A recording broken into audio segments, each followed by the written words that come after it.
Oh, hi, kids. I have an incredible message for you. Hey, can someone take Gomer back to the petting zoo? Wow, that looks like fun.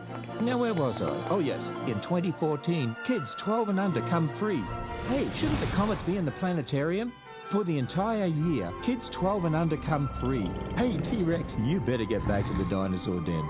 As you can see, it's a very exciting place. Now tell your parents, kids 12 and under free in 2014 when accompanied by a paying adult. We hope to see you soon. Good evening. I'm pleased to welcome you to Legacy Hall of the Creation Museum in northern Kentucky in the metropolitan area of Cincinnati. I'm Tom Foreman from CNN, and I'm pleased to be tonight's moderator for this evolution versus creation debate. This is a very old question. Where did we come from? My answer is from Washington this morning by airplane.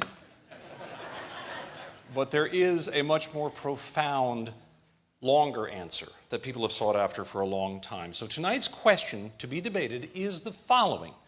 Is creation a viable model of origins in today's modern scientific era? Our welcome extends to hundreds of thousands of people who are watching on the internet at debatelive.org. We're glad you have joined us. Of course, to our auditorium here, all of the folks have joined us as well. We're joined by 70 media representatives from many of the world's great news organizations. We're glad to have them here as well. And now let's welcome our debaters, Mr. Bill Nye and Mr. Ken Ham.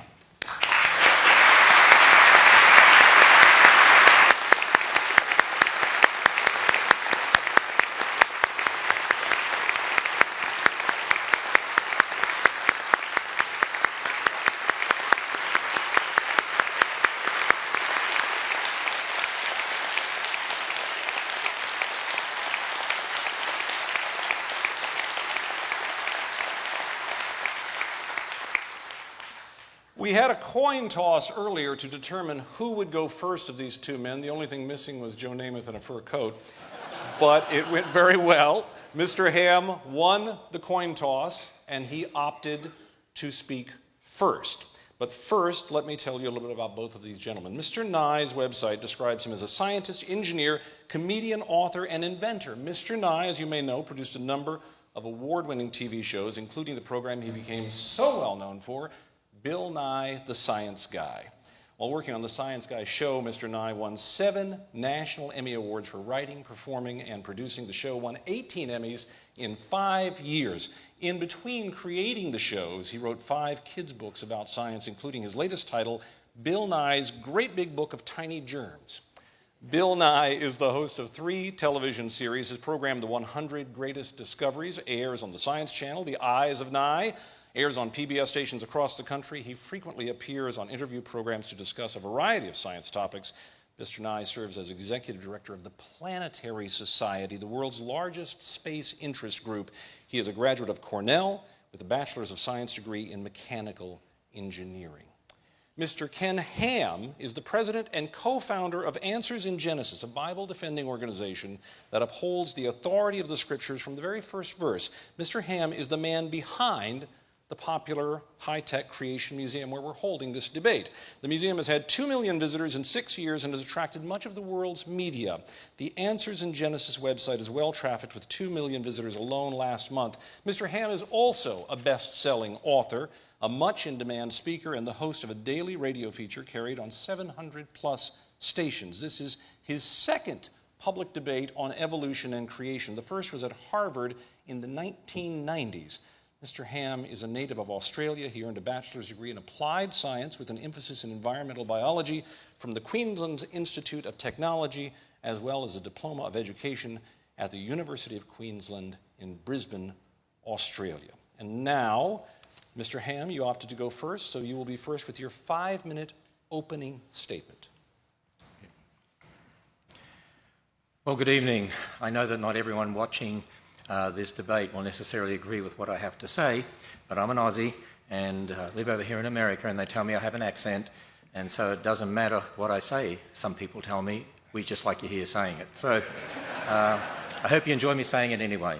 Well, the debate topic is this: is creation a viable model of origins in today's modern scientific era? You know, when this was first announced on the internet, there were lots of statements like this one from the Richard Dawkins Foundation: scientists should not debate creationists, period. And this one from one of the discovery.com websites, Should Scientists Debate Creationists? You know, right here I believe there's a gross misrepresentation in our culture. We're seeing people in being indoctrinated to believe that creationists can't be scientists. I believe it's all a part of secularists hijacking the word science. I want you to meet a modern-day scientist who is a biblical creationist. My name is Stuart Burgess. I'm a Professor of Engineering Design at Bristol University in the UK. My name is Stuart Burgess. I'm a Professor of Engineering Design at Bristol University in the UK. I have published over 130 scientific papers on the science of design in engineering and biological systems. From my research work, I have found that the scientific evidence fully supports creationism as the best explanation to origins. I've also designed major parts of spacecraft launched by ESA and NASA. So here's a biblical creationist who's a scientist who's also an inventor. And I want young people to understand that. You know, the problem, I believe, is this. We need to define terms correctly. We need to define creation, evolution in regard to origins, and we need to define science. And in this opening statement, I want to concentrate on dealing with the word science. I believe the word science has been hijacked by secularists. Now, what is science? Well, the origin of the word comes from the classical Latin scientia, which means to know. And if you look up a dictionary, it'll say science means state of knowing, knowledge. But there's different types of knowledge, and I believe this is where the confusion lies. There's experimental or observational science, as we call it. That's using the scientific method, observation, measurement, experiment, testing. That's what produces our technology, computers, spacecraft, jet planes, smoke detectors, looking at DNA, antibiotics, medicines and vaccines. You see, all scientists, whether creationists or evolutionists, actually have the same observational or experimental science. And it doesn't matter whether you're a creationist or an evolutionist, you can be a great scientist. For instance, here's an atheist who is a great scientist, Craig Venter, one of the first researchers to sequence the human genome. Or Dr. Raymond Damadian. He is a man who invented the MRI scanner and revolutionized medicine. He's a biblical creationist. But I want us to also understand molecules to man evolution belief has nothing to do with developing technology. You see, when we're talking about origins, we're talking about the past. We're talking about our origins. We weren't there. You can't observe that, whether it's molecules to man evolution or whether it's a creation account. When you're talking about the past, we like to call that origins or historical science, knowledge concerning the past. Here at the Creation Museum, we make no apology about the fact that our origins or historical science actually is based upon the biblical account of origins. Now, when you research science textbooks being used in public schools, what we found is this. By and large, their origins or historical science is based upon man's ideas about the past, for instance, the ideas of Darwin. And our research has found that public school textbooks are using the same word science for observational science and historical science. They arbitrarily define science as naturalism and outlaw the supernatural. They present molecules to man evolution as fact. They are imposing, I believe, the religion of naturalism or atheism on generations of students. You see, I assert that the word science has been hijacked by secularists in teaching evolution to force the religion of naturalism on generations of kids. Secular evolutionists teach that all life developed by natural processes from some primordial form, that man is just an evolved animal, which has great bearing on how we view life and death. For instance, as Bill states, it's very hard to accept for many of us that when you die, it's over. But you see, the Bible gives a totally different account of origins, of who we are, where we came from, the meaning of life and our future. That through one man sin entered the world and death through sin, but that God so loved the world that he gave his only begotten Son, whoever believes in him should not perish and have everlasting life. So, is creation a viable model of origins in today's modern scientific era? I say the creation-evolution debate is a conflict between two philosophical worldviews based on two different accounts of origins or science beliefs, and creation is the only viable model of historical science confirmed by observational science in today's modern scientific era. And that is time. I have the unenviable job of being the timekeeper here. So I'm like the referee in football that you don't like, but I will periodically, if either one of our debaters runs over on anything, I will stop them in the name of keeping it fair for all. Mr. Ham, thank you for your comments. Now it's Mr. Nye's turn for a 5-minute opening statement. Mr. Nye. Thank you. It's a pleasure to be here. I very much appreciate you including me in your facility here. Now, looking around the room, I think I see just one bow tie. Is that right? Just one. I'm telling you, once you try. Oh, yes, two. That's great. I started wearing bow ties when I was young in high school. My father showed me how. His father showed him. And there's a story associated with this, which I find remarkable. My grandfather was in the Rotary, and he attended a convention in Philadelphia. And even in those days, at the turn of the last century, people rented tuxedos. And the tuxedo came with a bow tie, untied bow tie. So he didn't know how to tie it, so wasn't sure what to do. But he just took a chance. He went to the hotel room next door, knocked on the door, excuse me, can you help me tie my tie? And the guy said, sure, lie down on the bed. So my grandfather, he wanted to have the tie on, wasn't sure what he was getting into, so he is said to have lain on the bed, and the guy tied a perfect bow tie knot, and quite reasonably, my grandfather said, thank you. Why'd I have to lie down on the bed? The guy said, I'm an undertaker. It's really the only way I know how to do it. Now, that story was presented to me as a true story. It may or may not be, but it gives you something to think about, and it's certainly something to remember.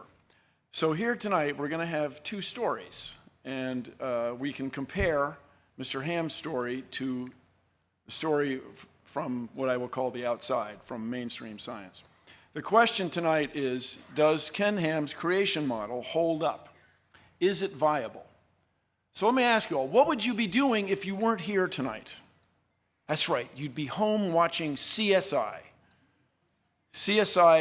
Petersburg. Is that coming? I think it's coming. And on CSI, there is no distinction made between historical science and observational science. These are constructs unique to Mr. Ham. We don't normally have these anywhere in the world except here. Natural laws that applied in the past apply now. That's why they're natural laws. That's why we embrace them. That's how we made all these discoveries that enabled all this remarkable technology. So CSI is a fictional show, but it's based absolutely on real people doing real work. When you go to a crime scene and find evidence, you have clues about the past. And you trust those clues, and you embrace them, and you move forward to convict somebody. Mr. Ham and his followers have this remarkable view of a worldwide flood that somehow influenced everything that we observe in nature. A 500-foot wooden boat, 8 zookeepers for 14,000 individual animals, every land plant in the world underwater for a full year. I ask us all, is that really reasonable? You'll hear a lot about the Grand Canyon, I imagine, also, which is a remarkable place, and it has fossils. And the fossils in the Grand Canyon are found in layers. There is not a single place in the Grand Canyon where the fossils of one type of animal cross over into the fossils of another. In other words, when there was a big flood on the earth, you would expect drowning animals to swim up to a higher level. Not any one of them did. Not a single one. If you could find evidence of that, my friends, you could change the world. Now, I just want to remind us all, there are billions of people in the world who are deeply religious, who get enriched, who have a wonderful sense of community from their religion. They worship together, they eat together, they live in their communities and enjoy each other's company. Billions of people, but these same people do not embrace the extraordinary view that the earth is somehow only 6,000 years old. That is unique. And here's my concern. What keeps the United States ahead, what makes the United States a world leader, is our technology, our new ideas, our innovations. If we continue to eschew science, eschew the process, and try to divide science into observational science and historic science, we are not going to move forward. We will not embrace natural laws. We will not make discoveries. We will not invent and innovate and stay ahead. So if you ask me if Ken Ham's creation model is viable, I say no. It is absolutely not viable. So stay with us over the next period, and you can compare my evidence to his. Thank you all very much. Very nice start by both of our debaters here. And now each one will offer a 30-minute illustrated presentation to fully offer their case for us to consider. Mr. Ham, you're up.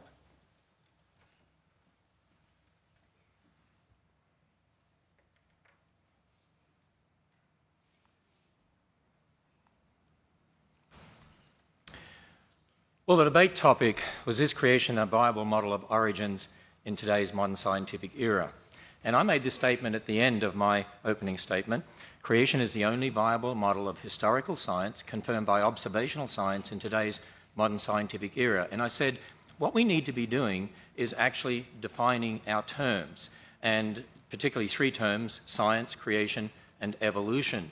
Now, I discussed the meaning of the word science and what is meant by experimental or observational science briefly, and that both creationists and evolutionists can be great scientists, for instance. I mentioned Craig Venter, a biologist. He's an atheist, and he's a great scientist. He was one of the first researchers to sequence the human genome. I also mentioned Dr. Raymond Damadian, who actually invented the MRI scanner. I want you to meet a biblical creationist who is a scientist and inventor. Hi, my name is Dr. Raymond Damadian. I am a young Earth creation scientist and believe that God created the world in 6 24-hour days, just as recorded in the book of Genesis. By God's grace and the devoted prayers of my godly mother-in-law, I invented the MRI scanner in 1969. The idea that scientists who believe the Earth is 6,000 years old cannot do real science is simply wrong. Well, he's most adamant about that. And actually, he revolutionized medicine. He's a biblical creationist. And I encourage children to follow people like that and make them their heroes. Let me introduce you to another biblical creation scientist. My name is Danny Faulkner. I received my PhD in astronomy from Indiana University. For 26 and a half years, I was professor at the University of South Carolina, Lancaster, where I hold the rank of Distinguished Professor Emeritus. Upon my retirement from the university in January of 2013, I joined the research staff at Answers in Genesis. I'm a stellar astronomer. That means my primary interest is stars, but I'm particularly interested in the study of eclipsing binary stars. And I've published many articles in the astronomy literature, places such as the Astrophysical Journal, the Astronomical Journal, and the Observatory. There is nothing in observational astronomy that contradicts a recent creation. I also mentioned Dr. Stuart Burgess, Professor of Engineering Design at Bristol University in England. Now, he designed a double-action worm gear set for the 3 hinges of the robotic arm on a very expensive satellite. And if that had not worked, if that gear set had not worked, that whole satellite would have been useless. Yet Dr. Burgess is a biblical creationist who believes just as I believe. Now, think about this for a moment. Are scientists like Dr. Burgess, who believe in creation just as I do, a small minority in the scientific world? But let's see what he says about scientists believing in creation. I find that many of my colleagues in academia are sympathetic to the creationist viewpoint, including biologists. However, they are often afraid to speak out because of the criticisms they would get from the media and atheist lobby. I agree, that's a real problem today. We need to have freedom to be able to speak on these topics. You know, I just want to say, by the way, that non-Christian scientists, I should say, non-Christian scientists are really borrowing from the Christian worldview anyway to carry out their experimental or observational science. Think about it. When they're doing observational science using the scientific method, they have to assume the laws of logic, they have to assume the laws of nature, they have to assume the uniformity of nature. I mean, think about it. If the universe came about by natural processes, where'd the laws of logic come from? Did they just pop into existence? Are we in a stage now where we only have half logic? So you see, I have a question for Bill Nye. How do you account for the laws of logic and the laws of nature from a naturalistic worldview that excludes the existence of God? Now, in my opening statement, I also discussed a different type of science or knowledge, origins or historical science. See, again, there's a confusion here. There's a misunderstanding here. People, by and large, have not been taught to look at what you believe about the past as different to what you're observing in the present. You don't observe the past directly. Even when you think about the creation account, I mean, we can't observe God creating. We can't observe the creation of Adam and Eve. We admit that. We're willing to admit our beliefs about the past. But see, what you see in the present is very different. Even some public school textbooks, actually, well, they sort of acknowledge the difference between historical and observational science. Here is an earth science textbook that's used in public schools, and we read this. In contrast to physical geology, the aim of historical geology is to understand Earth's long history. And then they make the statement, historical geology, so we're talking about historical science, tries to establish a timeline of the vast number of physical and biological changes that have occurred in the past. We study physical geology before historical geology because we first must understand how Earth works before we try to unravel its past. In other words, we observe things in the present and then, okay, we're assuming that that's always happened in the past and we're going to try and figure out how this happened. See, there is a difference between what you observe and what happened in the past. Let me illustrate it this way. If Bill Nye and I went to the Grand Canyon, we could agree that that's a Coconino sandstone in the Hermit Shale, and there's the boundary. They're sitting one on top of the other. We could agree on that. But do you know what we would disagree on? I mean, we could even analyse the minerals and agree on that. But we would disagree on how long it took to get there. But see, none of us saw the sandstone or the shale being laid down. There's a supposed 10 million year gap there, but I don't see a gap. But that might be different to what Bill Nye would see. But see, there's a difference between what you actually observe directly and then your interpretation in regard to the past. When I was at the Goddard Space Centre a number of years ago, I met creationists and evolutionists who were both working on the Hubble telescope. They agreed on how to build a Hubble telescope. You know what they disagreed on? Well, they disagreed on how to interpret the data that telescope obtained in regard to the age of the universe. And, you know, we could go on and talk about lots of other similar sorts of things. For instance, I've heard Bill Nye talk about how a smoke detector works using the radioactive element americium. And you know what? I totally agree with him on that. We agree how it works. We agree how radioactivity enables that to work. But if you're then going to use radioactive elements and talk about the age of the Earth, you've got a problem because you weren't there. We've got to understand parent elements, daughter elements, and so on. We could agree whether you're a creationist or evolutionist on the technology to put the rover on Mars, but we're going to disagree on how to interpret the origin of Mars. I mean, there are some people that believe there was even a global flood on Mars and there's no liquid water on Mars. But, you know, we're going to disagree maybe on our interpretation of origins, and you can't prove either way because, not from an observational science perspective, because we've only got the present. Creationists and evolutionists both work on medicines and vaccines. You see, it doesn't matter whether you're a creationist or an evolutionist, all scientists have the same experimental or observational science. So I have a question for Bill Nye. Can you name one piece of technology that could only have been developed starting with a belief in molecules to man evolution? Now, here's another important fact. Creationists and evolutionists all have the same evidence. Bill Nye and I have the same Grand Canyon. We don't disagree on that. We will have the same fish fossil. This is one from the Creation Museum. The same dinosaur skeletons, the same animals, the same humans, the same DNA, the same radioactive decay elements that we see. We have the same universe.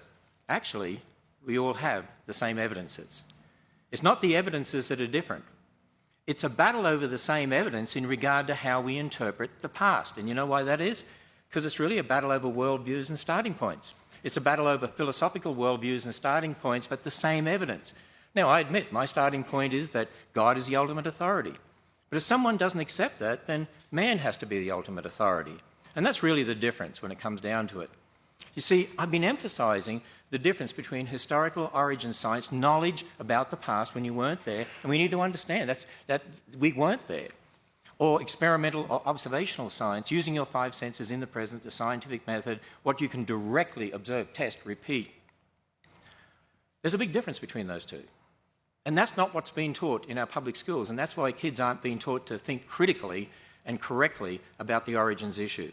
But you know, it's also important to understand when talking about creation evolution, both involve historical science and observational science. You see, the role of observational science is this: it can be used to confirm or otherwise one's historical science based on one's starting point. Now, when you think about the debate topic and what I affirmed concerning creation, if our origins or historical science based on the Bible's account of origins is true, then there should be predictions from this that we can test using observational science, and there are. For instance, based on the Bible, we'd expect to find evidence confirming an intelligence produced life. we'd expect to find evidence confirming after their kind. The Bible says God made kinds of animals and plants after their kind, implying each kind produces its own, not that one kind changes into another. You'd expect to find evidence confirming a global flood of Noah's day, evidence confirming one race of humans, because we all go back to Adam and Eve. Biologically, that would mean there's one race. Evidence confirming the Tower of Babel, that God gave different languages. Evidence confirming a young universe. Now, I can't go through all of those, but a couple of them we'll look at briefly. After their kind, evidence confirming that. In the Creation Museum, we have a display featuring replicas, actually, of Darwin's finches. They're called Darwin's finches. Darwin collected finches from the Galapagos and took them back to England, and we see the different species, the different beak sizes here. And you know, from the specimens that Darwin obtained in the Galapagos, he actually pondered these things and how do you explain this? And in his notes, actually, he came up with this diagram here, a tree. And he actually said, I think. So he was talking about different species and maybe those species came from some common ancestor. Actually, when it comes to finches, we actually would agree as creationists that different finch species came from a common ancestor, but a finch is what they would have to come from. But you see, Darwin wasn't just thinking about species. Darwin had a much bigger picture in mind. When you look at The Origin of Species and read that book, you'll find he made this statement: from such low and intermediate form, both animals and plants may have been developed, and if we admit this, we must likewise admit that all organic beings which have ever lived on this earth may be descended from some one primordial form. So he had in mind what we today know as an evolutionary tree of life, that all life has arisen from some primordial form. Now, when you consider the classification system, kingdom, phylum, class, order, family, genus, species, we would say, as creationists, and we have many creation scientists who've researched this, and for lots of reasons, I would say the kind in Genesis 1 really is more at the family level of classification. For instance, there's one dog kind, there's one cat kind, even though you have different genera, different species. That would mean, by the way, you didn't need anywhere near the number of animals on the ark as people think. You wouldn't need all the species of dogs, just two, not all the species of cats, just two. And you see, based on the biblical account there in Genesis 1, creationists have drawn up what they believe is a creation orchard. In other words, they're saying, look, there's great variation in the genetics of dogs and finches and so on. And so over time, particularly after Noah's flood, you'd expect if there were two dogs, for instance, you could end up with different species of dogs because there's an incredible amount of variability in the genes of any creature. And so you'd expect these different species up here, but there's limits. Dogs will always be dogs, finches will always be finches. Now, as a creationist, I maintain that observational science actually confirms this model based on the Bible. For instance, take dogs. Okay, in a scientific paper dated January 2014, that's this year, scientists working at the University of California stated this: we provide several lines of evidence supporting a single origin for dogs and disfavouring alternative models in which dog lineages arise separately from geographically distinct wolf populations. And they put this diagram in the paper. By the way, that diagram is very, very similar to this diagram that creationists proposed based upon the creation account in Genesis. In other words, you have a common dog ancestor that gives rise to the different species of dogs, and that's exactly what we're saying here. Now, in the Creation Museum, we actually show the finches here, and you can see the finches with their different beaks beside dog skulls, different species of dogs. By the way, there's more variation in the dog skulls here than there are in these finches. Yet the dogs, well, that's never used as an example of evolution, but the finches are. Particularly in the public school textbooks, students are taught, see the changes that are occurring here?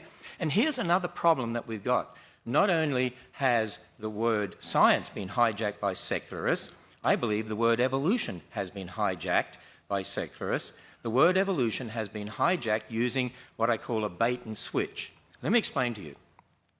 The word evolution is being used in public school textbooks, and we often see it in documentaries and so on. It's used for observable changes that we would agree with, and then used for unobservable changes, such as molecules to man. Let me explain to you what's really going on, because I was a science teacher in the public schools, and I know what the students were taught, and I check the public school textbooks anyway to know what they're taught. See, students are taught today, look, there's all these different animals, plants, but they're all part of this great big tree of life that goes back to some primordial form. And look, we see changes in finches, changes in dogs, and so on. Now, we don't deny the changes. You see that. You see different species of finches, different species of dogs. But then they put it all together in this evolutionary tree. But that's what you don't observe. You don't observe that. That's belief there. That's their historical science. I would say was wrong. But you know what you do observe? You do observe different species of dogs, different species of finches, but then there are limits, and you don't see one kind changing into another. Actually, we're told that if you teach creation in the public schools, that's teaching religion. If you teach evolution, that's science. And I'm going to say, wait a minute. Actually, the creation model here, based upon the Bible, observational science confirms this. This is what you observe. You don't observe this tree. Actually, it's the public school textbooks that are teaching a belief, imposing it on students, and they need to be teaching them observational science to understand the reality of what's happening. Now, what we found is that public school textbooks present the evolutionary tree as science, but reject the creation orchard as religion. But observational science confirms the creation orchard. So public school textbooks are rejecting observational science and imposing a naturalistic religion on students. The word evolution has been hijacked using a bait and switch to indoctrinate students to accept evolutionary belief as observational science. Let me introduce you to another scientist, Richard Lenski, Michigan State University. He's a great scientist. He's known for culturing E. coli in the lab. And he found there were some E. coli that actually seemed to develop the ability to grow on substrate, on citrate in substrate. But Richard Lenski is here mentioned in this book, and it's called Evolution in the Lab. So the ability to grow on citrate is said to be evolution. And there are those that say, hey, this is against the creationists. For instance, Jerry Coyne from University of Chicago says, Lenski's experiment is also yet another poke in the eye for anti-evolutionists. He says the thing I like most is that it says you can get these complex traits evolving by a combination of unlikely events. But is it a poke in the eye for anti-evolutionists? Is it really seeing complex traits evolving? What does it mean that some of these bacteria are able to grow on citrate?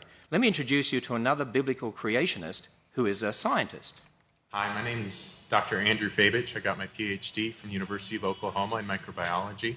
I teach at Liberty University, and I do research on E. coli in the intestine. I've published in secular journals from the American Society for Microbiology, including infection immunity and applied environmental microbiology, as well as several others. My work has been cited even the past year in the journals Nature, Science Translational Medicine, Public Library of Science, Public Library of Science Genetics. It's cited regularly in those journals. And while I was taught nothing but evolution, I don't accept that position, and I do my research from a creation perspective. When I look at the evidence that people cite of E. coli supposedly evolving over 30 years, over 30,000 generations in the lab, and people say that it is now able to grow on citrate, I don't deny that it grows on citrate, but it's not any kind of new information. The information's already there, and it's just a switch that gets turned on and off, and that's what they reported in there. There's nothing new. See, students need to be told what's really going on here. Certainly there's change, but it's not change necessary from molecules to man. Now, we could look at other predictions. What about evidence confirming one race? Well, when we look at the human population, we see lots of differences. But based on Darwin's ideas of human evolution as presented in The Descent of Man, I mean, Darwin did teach in The Descent of Man there were lower races and higher races. Would you believe that back in the 1900s, one of the most popular biology textbooks used in the public schools in America taught this? At the present time, there exist upon Earth 5 races, or varieties of man, and finally the highest type of all, the Caucasians, represented by the civilized white inhabitants of Europe and America. Can you imagine if that was in the public schools today? And yet, that's what was taught, but it was based on Darwin's ideas that are wrong. You have a wrong foundation. You're going to have a wrong worldview. Now, had they started from the Bible and from the creation account in the Bible, what does it teach? Well, we're all descendants of Adam and Eve. We go through the Tower of Babel, different languages, so different people groups formed, distinct characteristics, but we'd say, you know what, that means there's biologically only one race of humans. Well, I mentioned Dr. Venter before. And he was a researcher with the Human Genome Project, and you'll remember in the year 2000, this was headline news, and what we read was this: they had put together a draft of the entire sequence of the human genome and unanimously declared there is only one race, the human race. Wow, who would have guessed? But you see, there we have observational science confirming the creation account, not confirming at all Darwin's ideas. Now, there's much more that could be said on each of these topics. Obviously, you can't do that in a short time like this, and you could do a lot more research. I suggest you visit our website at Answers in Genesis for a lot more information. So, the debate topic, is creation a viable model of origins in today's scientific era?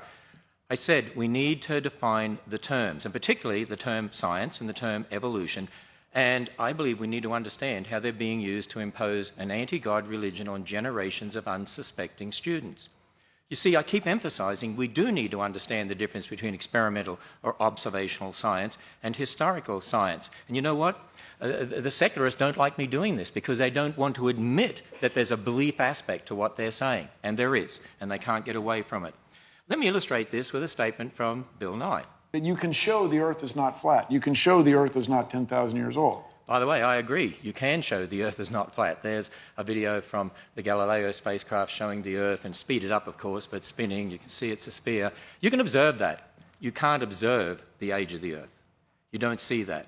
You see, again, I emphasize there's a big difference between historical science, talking about the past, and observational science, talking about the present. And I believe what's happening is this, that students are being indoctrinated by the confusion of terms. The hijacking of the word science and the hijacking of the word evolution in a bait and switch. Let me illustrate further with this video clip, because here I assert that Bill Nye is equating observational science with historical science, and I also say it's not a mystery when you understand the difference. Apparently, people with these deeply held religious beliefs, they embrace that whole literal interpretation of the Bible as written in English as a worldview, and at the same time, they accept aspirin, antibiotic drugs, airplanes, but they're able to hold these two worldviews, and this is a mystery. Actually, I suggest to you it's not a mystery. You see, when I'm talking about antibiotics, aspirin, smoke detectors, jet planes, that's Ken Ham, the observational science bloke. I'm an Australian. We call guys blokes, okay? But when you're talking about creation in thousands of years or the age of the Earth, that's Ken Ham, the historical science bloke. I'm willing to admit that. Now, when Bill Nye's talking about aspirin, antibiotics, jet planes, smoke detectors, he does a great job at that. I used to enjoy watching him on TV too. That's Bill Nye, the observational science guy. But when he's talking about evolution in millions of years, I'm challenging him that that's Bill Nye, the historical science guy. And I challenge the evolutionists to admit the belief aspects of their particular worldview. Now, at the Creation Museum, we're only too willing to admit our beliefs based upon the Bible, but we also teach people the difference between beliefs and what one can actually observe and experiment with in the present. I believe we're teaching people to think critically and to think in the right terms about science. I believe it's the creationists that should be educating the kids out there, because we're teaching them the right way to think. You know, we admit our origins of historical science is based upon the Bible, but I'm just challenging evolutionists to admit the belief aspects of evolution and be upfront about the difference here. As I said, I'm only too willing to admit my historical science based on the Bible. And let me further go on and define the term creation as we use it. By creation, we mean, here at Answers in Genesis and the Creation Museum, we mean the account based on the Bible. Yes, I take Genesis as literal history, as Jesus did. And here at the Creation Museum, we walk people through that history. We walk them through creation, a perfect creation. God made Adam and Eve, land animal kind, sea creatures, and so on. And then sin and death entered the world, so there was no death before sin. That means, how can you have billions of dead things before man sinned?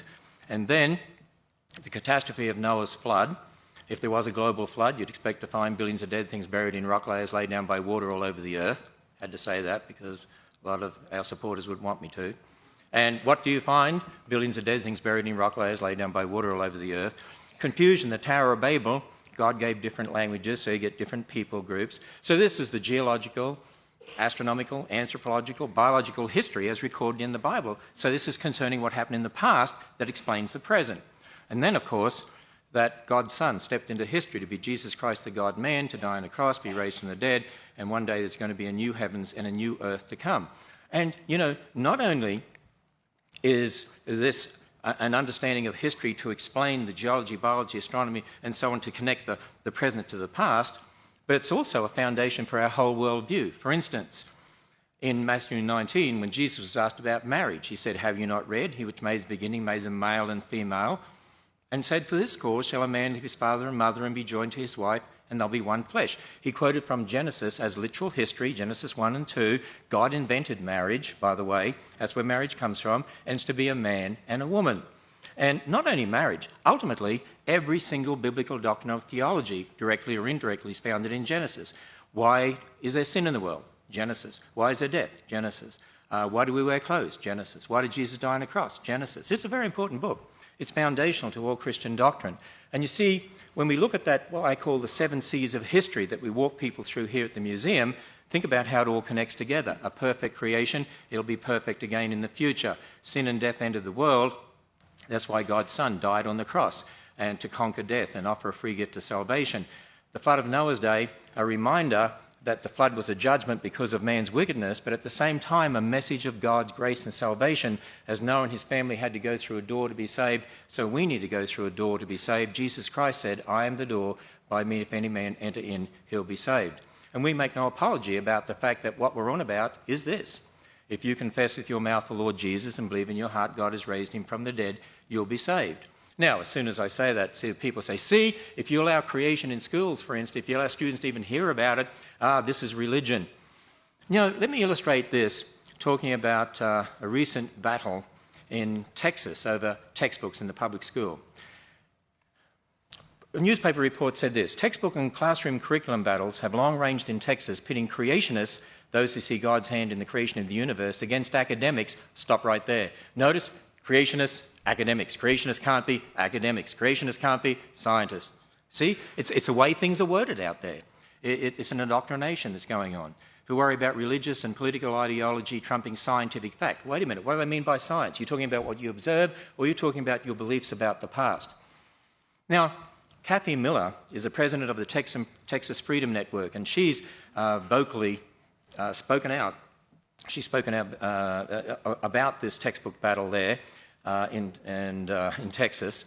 And the mission statement of the organisation she's president of says, the Texas Freedom Network advances a mainstream agenda of religious freedom and individual liberties to counter the religious right. Religious freedom, individual liberties.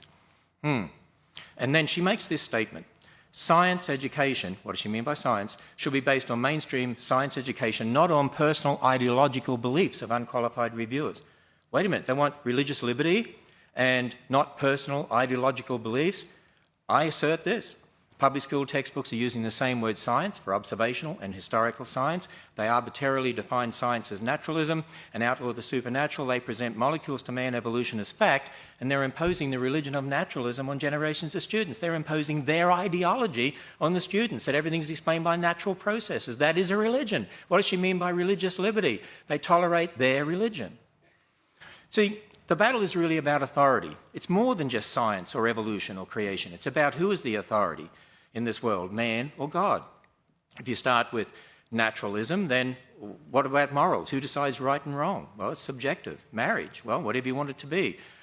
Get rid of old people. I mean, why not? I mean, they're just animals. They're costing us a lot of money. Abortion, get rid of spare cats, get rid of spare kids. We're all animals. But if you start from God's word, there are moral absolutes. God decides right and wrong. Marriage, one man and one woman. Sanctity of life. We care for old people. They're made in the image of God. Life begins at fertilization, so abortion is killing a human being. We do see the collapse of Christian morality in our culture and increasing moral relativism because generations of kids are being taught the religion of naturalism and that the Bible can't be trusted. And so again I say, creation is the only viable model of historical science confirmed by observational science in today's modern scientific era. You know what? I'm a science teacher. I want to see kids taught science. I love science. I want to see more Dr. Demadians in the world. You know, if we teach them the whole universe is a result of natural processes, and not designed by a creator God, they might be looking in the wrong places or have the wrong idea when they're looking at the creation in regard to how you develop technology, because if they look on it as just random processes, that could totally influence the way they think. If they understand it was a perfect world marred by sin, that could have a great effect on how they then look for overcoming diseases and problems in the world. I want children to be taught the right foundation, that there's a God who created them, who loves them, who died on the cross for them, and that they're special. They're made in the image of God. Very good. Thank you, Mr. Ham. We can applaud Mr. Ham's presentation.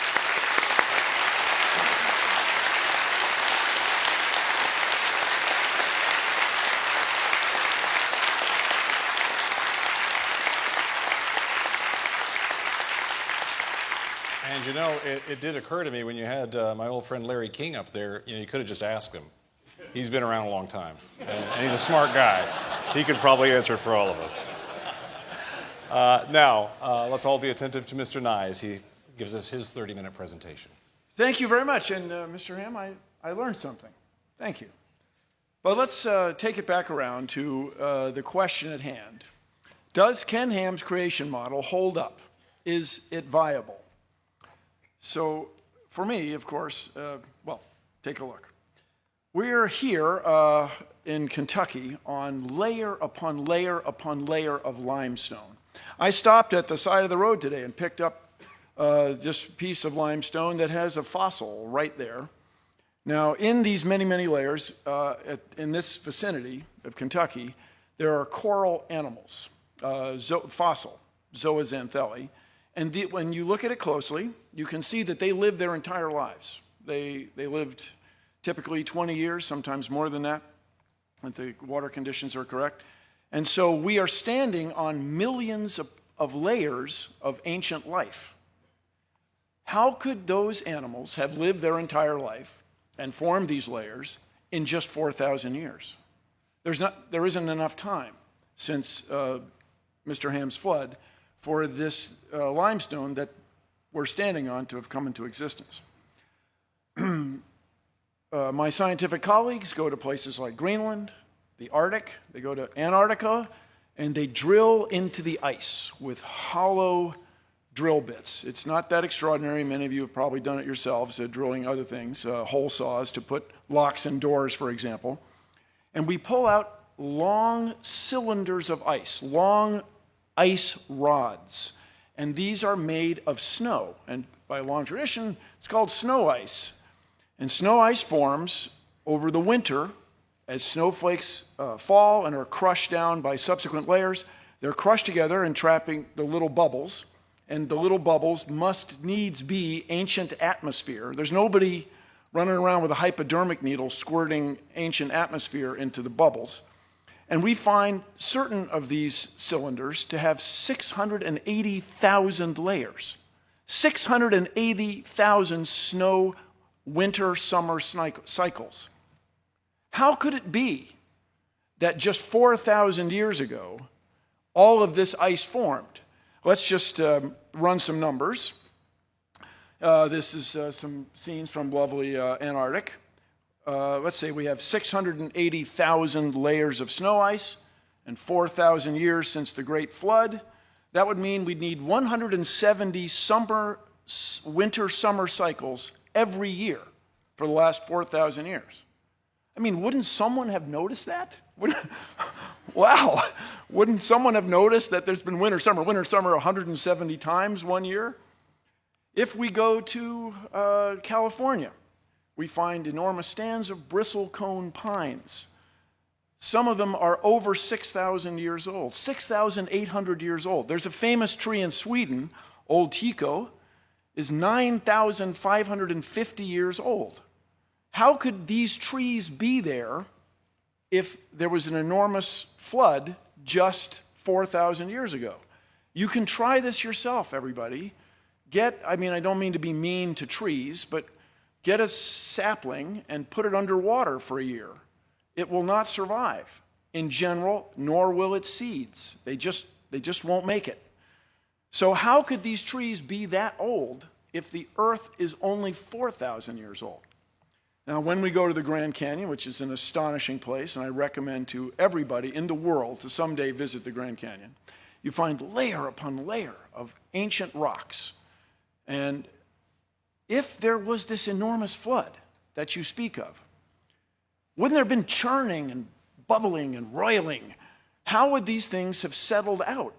Your claim that they settled out in an extraordinary short amount of time is, for me, not satisfactory. You can look at these rocks, you can look at rocks that are younger, you can go to seashores where there's sand. This is what geologists on the outside do, study the rate at which soil is deposited at the end of rivers and deltas, and we can see that it takes a long, long time for sediments to turn to stone.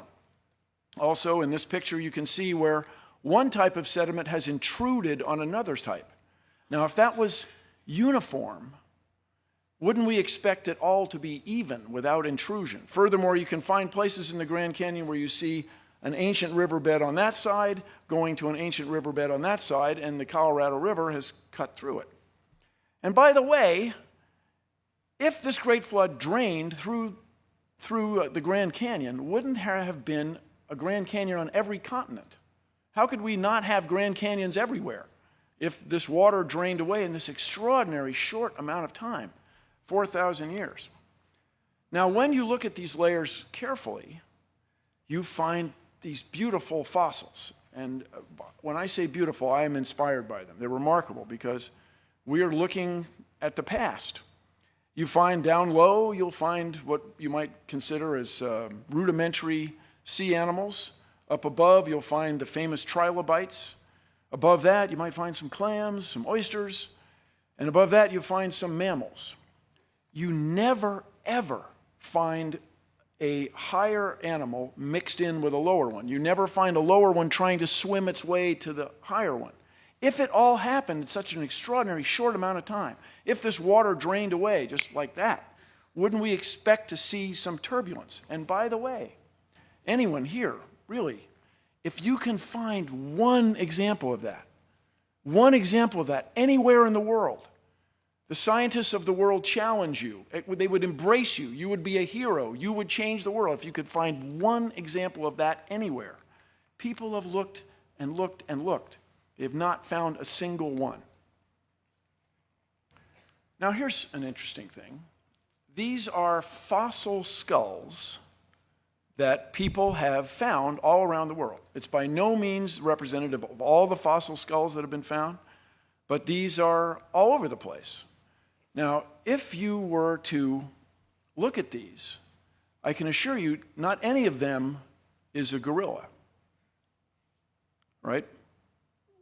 If, as Mr. Ham and his associates claim, there was just man and then everybody else, there were just humans and all other species, where would you put modern humans among these skulls?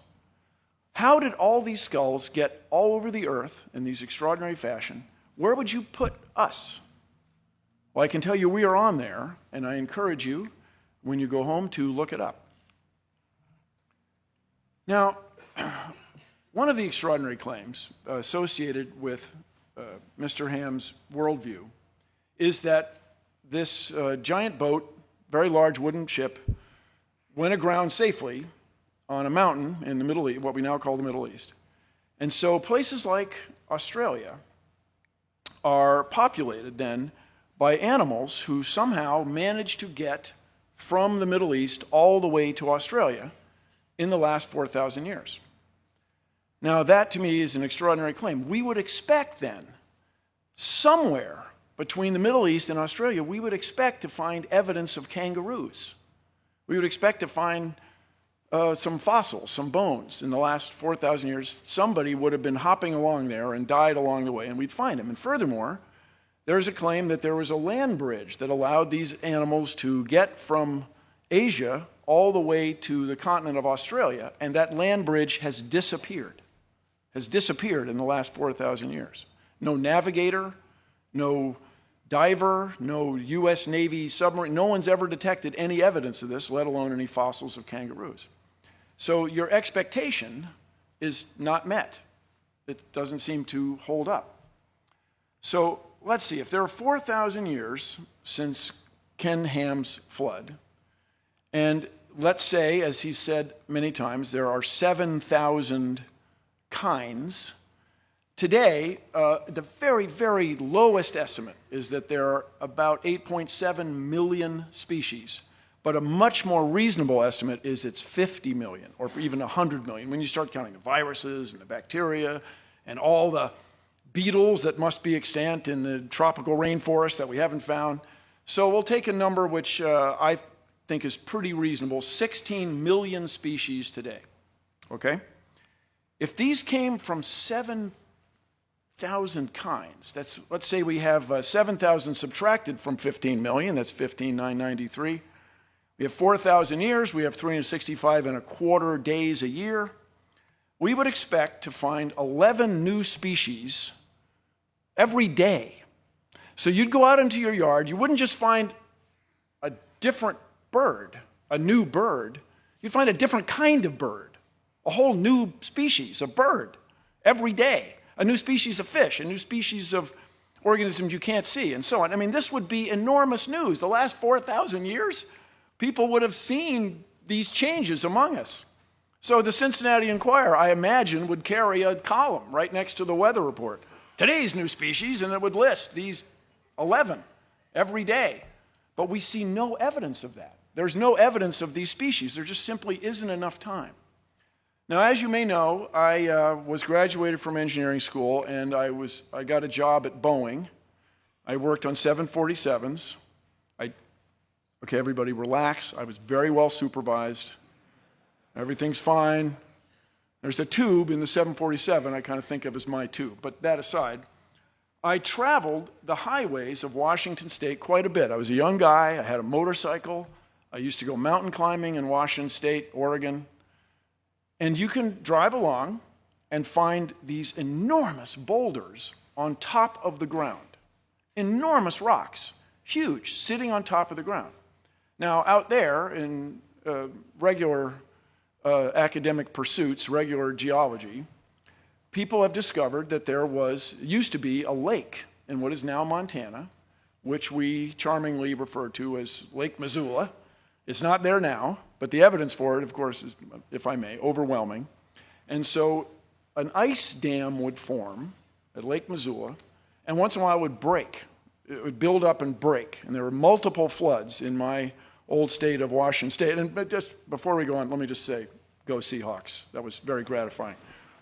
Very gratifying for me.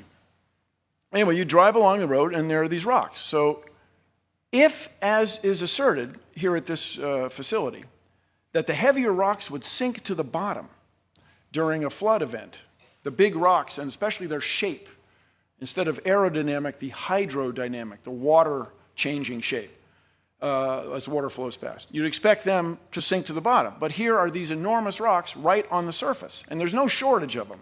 If you go driving in Washington State or Oregon, they're readily available. So how could those be there if the Earth is just 4,000 years old? How could they be there if this one flood caused that? Another remarkable thing I'd like everybody to consider, inherent in this worldview, is that somehow Noah and his family were able to build a wooden ship that would house 14,000 individuals. There are 7,000 kinds, and there's a boy and a girl for each one of those.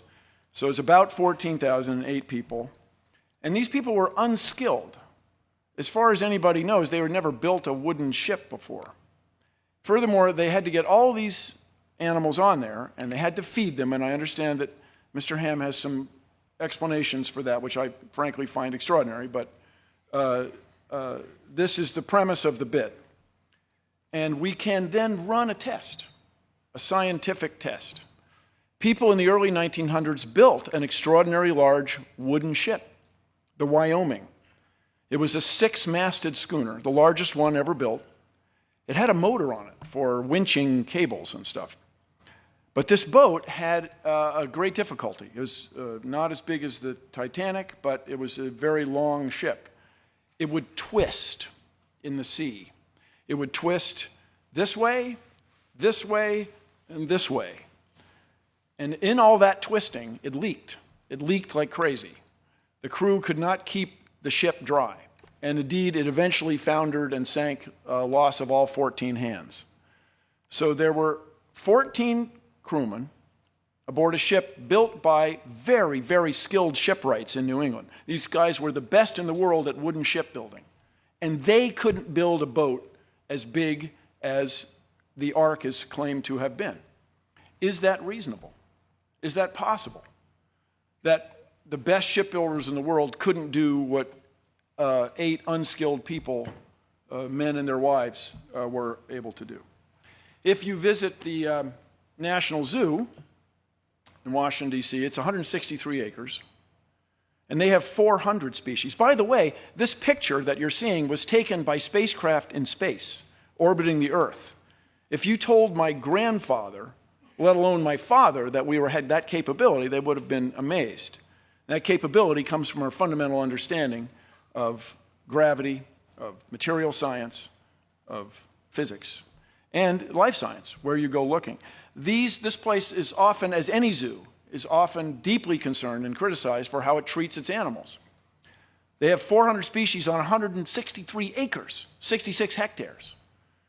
Is it reasonable that Noah and his colleagues, his family, were able to maintain 14,000 animals and themselves and feed them aboard a ship that was bigger than anyone's ever been able to build?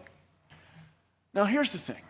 What we want in science, science as practiced out on the outside, is an ability to predict. We want to have a natural law that is so obvious and clear, so well understood, that we can make predictions about what will happen. We can predict that we can put a spacecraft in orbit and take a picture of Washington, D.C. We can predict that if we provide this much room for an elephant, it will live healthily for a certain amount of time. So I'll give you an example. In the explanation provided by traditional science of how we came to be, we find, as Mr. Ham alluded to many times in his recent remarks, we find a sequence of animals in what generally is called the fossil record. This would be to say, when we look at the layers that you would find in Kentucky, you look at them carefully, you find a sequence of animals, a succession. And as one might expect, when you're looking at old records, there's some pieces seem to be missing, a gap.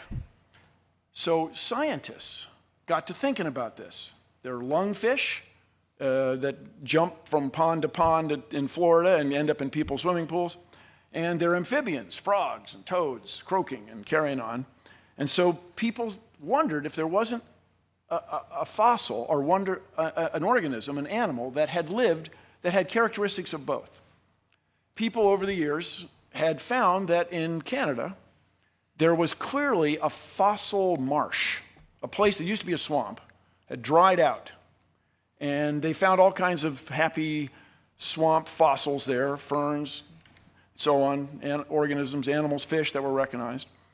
And people realized that if this, with the age of the rocks there, as computed by traditional scientists, with the age of the rocks there, this would be a reasonable place to look for an animal, a fossil of an animal that lived there.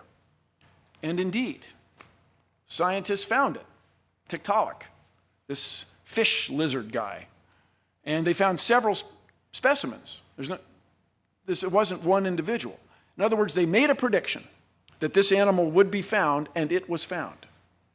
So far, Mr. Ham and his worldview, the Ken Ham creation model, does not have this capability. It cannot make predictions and show results. Here's an extraordinary one that I find remarkable. There are certain fish, the top minnows, that have the remarkable ability to have sex with other fish, traditional fish sex, and they can have sex with themselves. Now, one of the old questions in life science, everybody, one of the old sort of chin strokers, is why does any organism, whether you're an ash tree, a sea jelly, a squid, a marmot, why does anybody have sex. I mean, there are more bacteria in your tummy right now than there are humans on Earth. And bacteria, they don't bother with that, man. They just like split themselves in half. They get new bacteria. Like, let's get her done. Let's go. But why does think of all the trouble a rose bush goes to make a flower, and the thorns and the bees swimming, flying around, interacting. Why does anybody bother with all that? And the answer seems to be your enemies. And your enemies are not lions and tigers and bears. Oh my, no. Your enemies are germs and parasites. That's what's going to get you. Germs and parasites. My first cousin's son died tragically from essentially the flu. This is not some story I heard about. It's my first cousin once removed. Because apparently the virus had the right genes to attack his genes. So when you have sex, you have a new set of genes. You have a new mixture.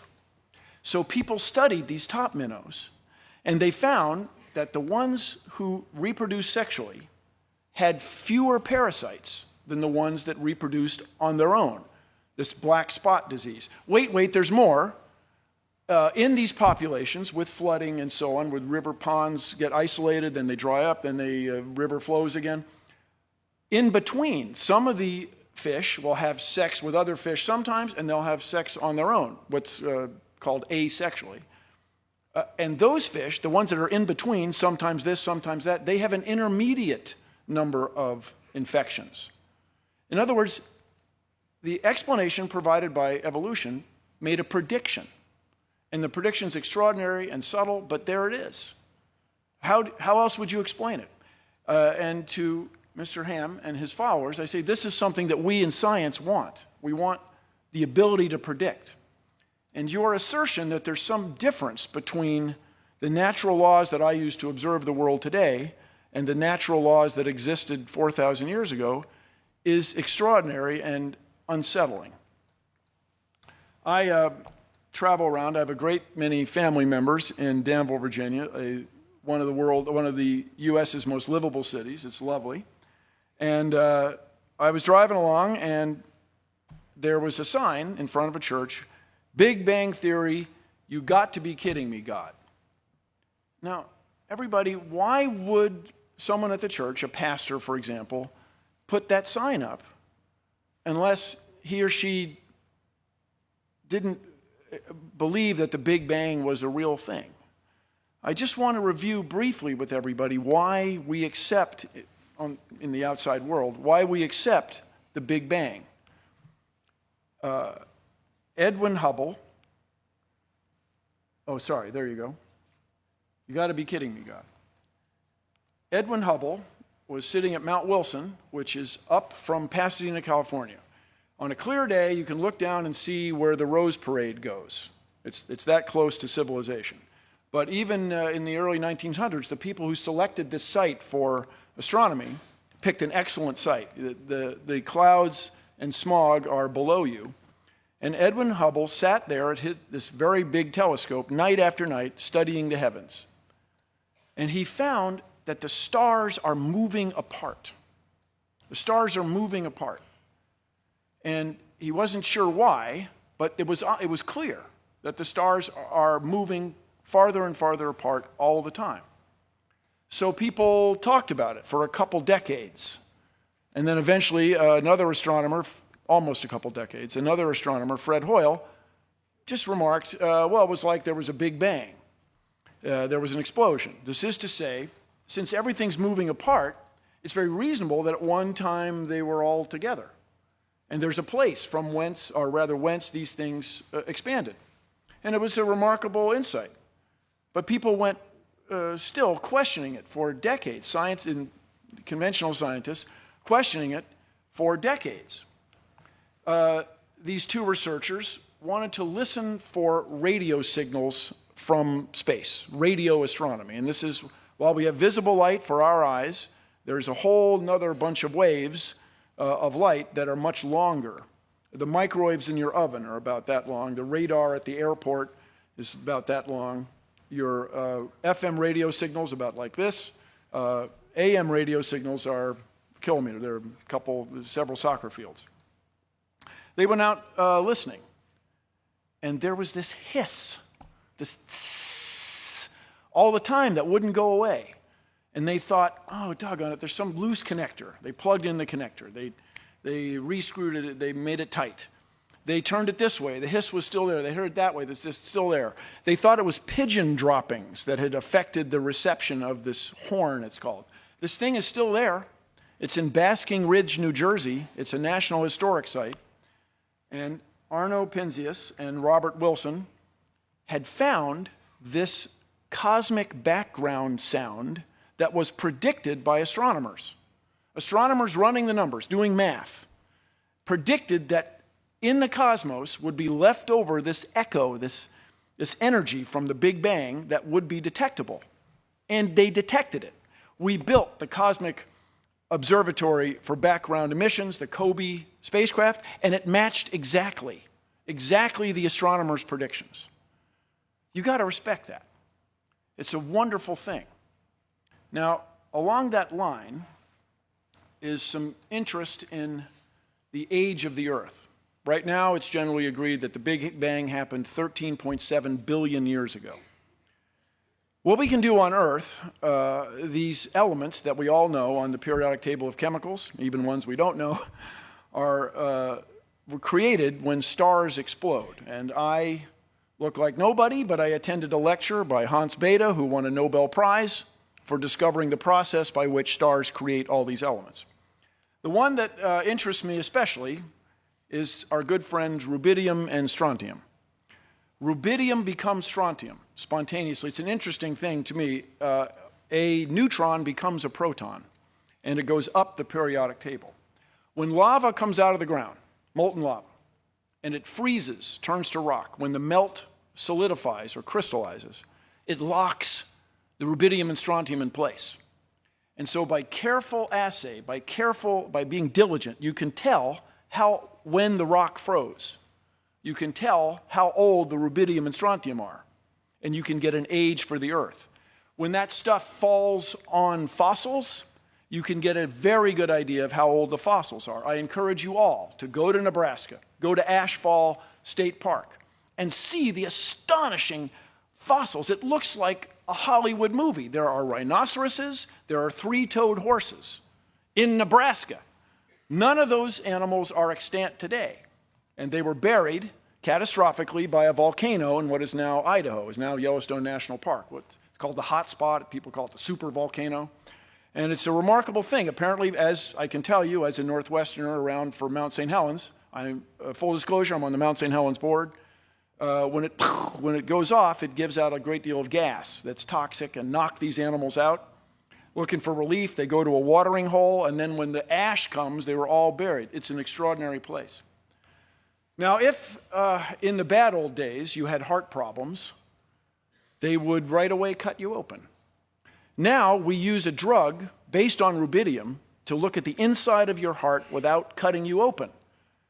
Now, my Kentucky friends, I want you to consider this. Right now, there is no place in the Commonwealth of Kentucky to get a degree in this kind of nuclear medicine, this kind of drugs associated with that. I hope you find that troubling. I hope you're concerned about that. You want scientifically literate students in your Commonwealth for a better tomorrow for everybody. You can't get this here. You have to go out of state. Now, as far as the distance to stars, understand this is very well understood. It's February. We look at a star in February, we measure an angle to it, we wait 6 months, we look at that same star again, and we measure that angle. It's the same way carpenters built this building. It's the same way surveyors surveyed the land that we're standing on. And so by measuring the distance to a star, you can figure out how far away it is, that star, and then the stars beyond it and stars beyond that. There are billions of stars, more than 6,000 light years from here. A light year is a unit of distance, not a unit of time. There are billions of stars. Mr. Ham, how could there be billions of stars more distant than 6,000 years if the world's only 6,000 years old? It's an extraordinary claim. There's another astronomer, Adolf Kittel, who remarked first about the reasonable man.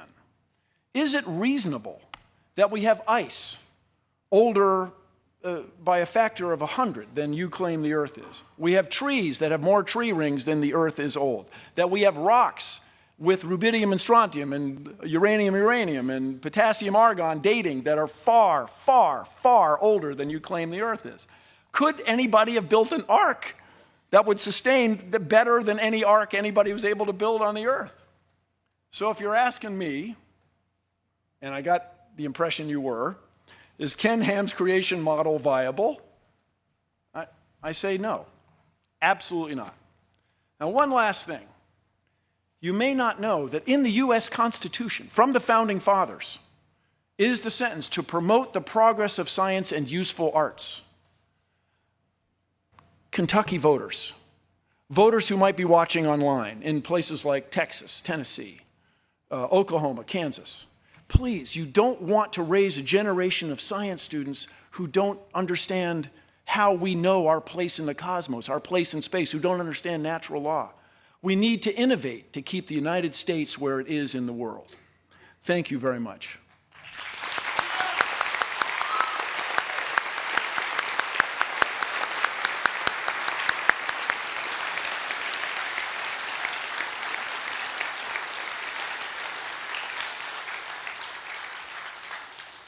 That's a lot to take in. I hope everybody's holding up well. It's a lot of information.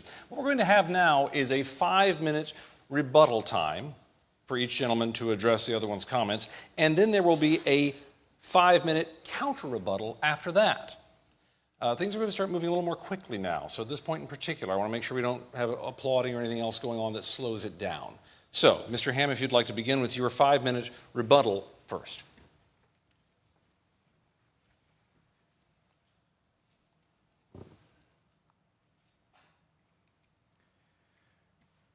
Well, first of all, Bill, if I was to answer all the points that you brought up, the moderator would think I was going on for millions of years.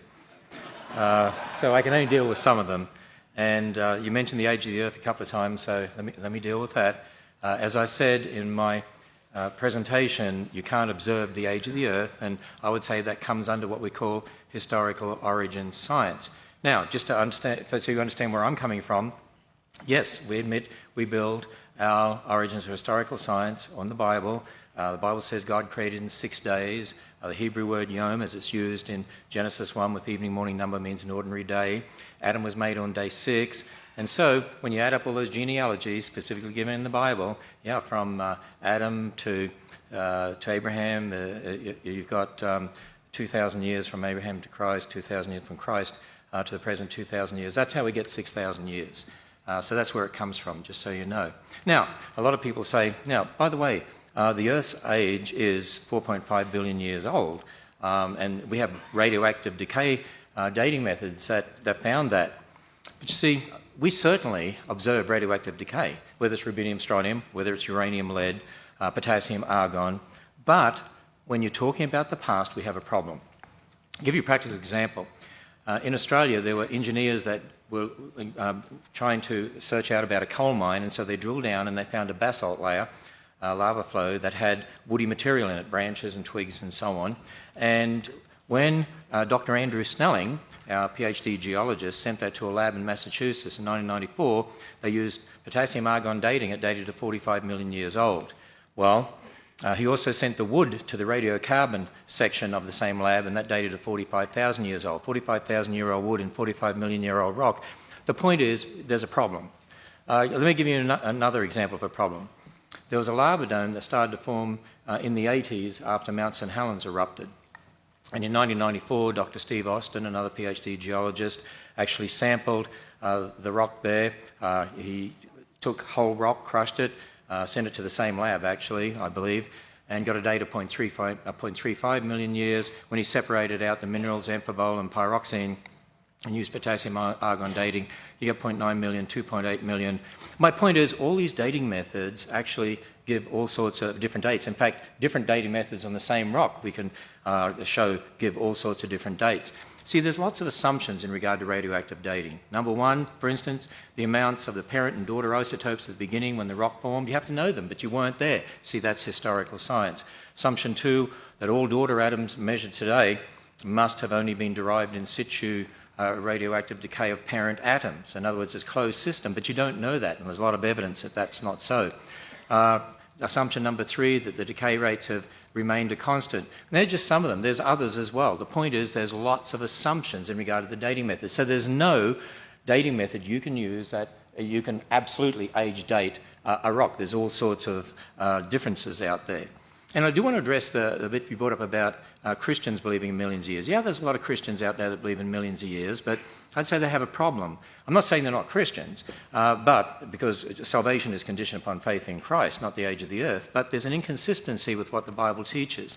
If you believe in millions of years, you've got death and bloodshed, suffering, disease, over millions of years leading to man, because that's what you see in the fossil record. The Bible makes it very clear death is a result of man's sin. In fact, the first death was in the garden when God killed an animal, clothed Adam and Eve, first blood sacrifice pointing towards what would happen with Jesus Christ, who would be the one who would be die once and for all. Now, if you believe in millions of years as a Christian, in the fossil record, there's evidence of animals eating each other. The Bible says originally all the animals and man were vegetarian. We weren't told we could eat meat until after the flood. There's diseases represented in the fossil record like brain tumours, but the Bible says when God made everything, it was very good. God doesn't call brain tumours very good. There's fossilised thorns in the fossil record. Instead of being hundreds of millions of years old, the Bible says thorns came after the curse. So these two things can't be true at the same time. And you know what? There's hundreds of dating methods out there, hundreds of them. Actually, 90% of them contradict billions of years. And the point is, all such dating methods are fallible. And I claim there's only one infallible dating method. It's a witness who was there, who knows everything, who told us. And that's from the Word of God. And that's why I would say that the Earth is only 6,000 years. And as Dr. Faulkner said, there's nothing in astronomy, and certainly Dr. Snelling would say there's nothing in geology to contradict a belief in a young age for the Earth and the universe. Thank you, Mr. Ham. Mr. Nye, your 5-minute rebuttal, please. Thank you very much. Let me start with the beginning. If you find 45 million year old rock on top of 45,000 year old trees, maybe the rock slid on top. Maybe that's it. That seems much more reasonable explanation than it's impossible. As far as dating goes, actually the methods are very reliable. One of the mysteries or interesting things that people in my business, especially at the Planetary Society, are interested in is why all the asteroids seem to be so close to the same date. It's in age, 4.5, 4.6 billion years. It's a remarkable thing. People at first expected a little more of a spread. So I understand that you take the Bible as written in English, translated not countless, but many, many times over the last 3 millennia, as to be a more accurate, more reasonable assessment of the natural laws we see around us than what I and everybody in here can observe. That to me is unsettling, troubling. And then about the disease thing, are the fish sinners? Have they done something wrong to get diseases? That's sort of an extraordinary claim that takes me just a little past what I'm comfortable with. And then as far as you can't observe the past, I have to stop you right there. That's what we do in astronomy. All we can do is in astronomy is look at the past. By the way, you're looking at the past right now because the speed of light bounces off of me and then gets to your eyes. And I'm delighted to see that the people in the back of the room appear just that much younger than the people in the front. So this idea that you can separate the natural laws of the past from the natural laws that we have now, I think is at the heart of our disagreement. I don't see how we're ever going to agree with that if you insist that natural laws have changed. It's, for lack of a better word, it's magical. And I have appreciated magic since I was a kid, but it's not really what we want in conventional mainstream science. So your assertion that all the animals were vegetarians before they got on the ark, that's really remarkable. I have not spent a lot of time with lions, but I can tell they've got teeth that really aren't set up for broccoli. That these animals were vegetarians till this flood is something that I would ask you to provide a little more proof for. I give you the lion's teeth. You give me verses as translated into English over, 30 centuries? So that is not enough evidence for me. If you've ever played telephone, I remember very well in kindergarten, where you have a secret and you whisper it to the next person, to the next person, to the next person. Things often go wrong. So it's very reasonable to me that instead of lions being vegetarians on the ark, lions are lions, and the information that you use to create your worldview is not consistent with what I as a reasonable man would expect. So I want everybody to consider the implications of this. If we accept Mr. Ham's point of view that, Mr. Ham's point of view that the Bible as translated into American English serves as a science text, and that he and his followers will interpret that for you, I want you to consider what that means. It means that Mr. Ham's word, or his interpretation of these other words, is somehow to be more respected than what you can observe in nature, what you can find literally in your backyard in Kentucky. It's a troubling and unsettling point of view, and it's one I'd very much like you to address when you come back. As far as the 5 races that you mentioned, it's kind of the same thing. The 5 races were claimed by people who were of European descent, and they said, hey, we're the best, check us out. And that turns out to be, if you've ever traveled anywhere or done anything, not to be that way. People are much more alike than they are different. So are we supposed to take your word for English words translated over the last 30 centuries instead of what we can observe in the universe around us?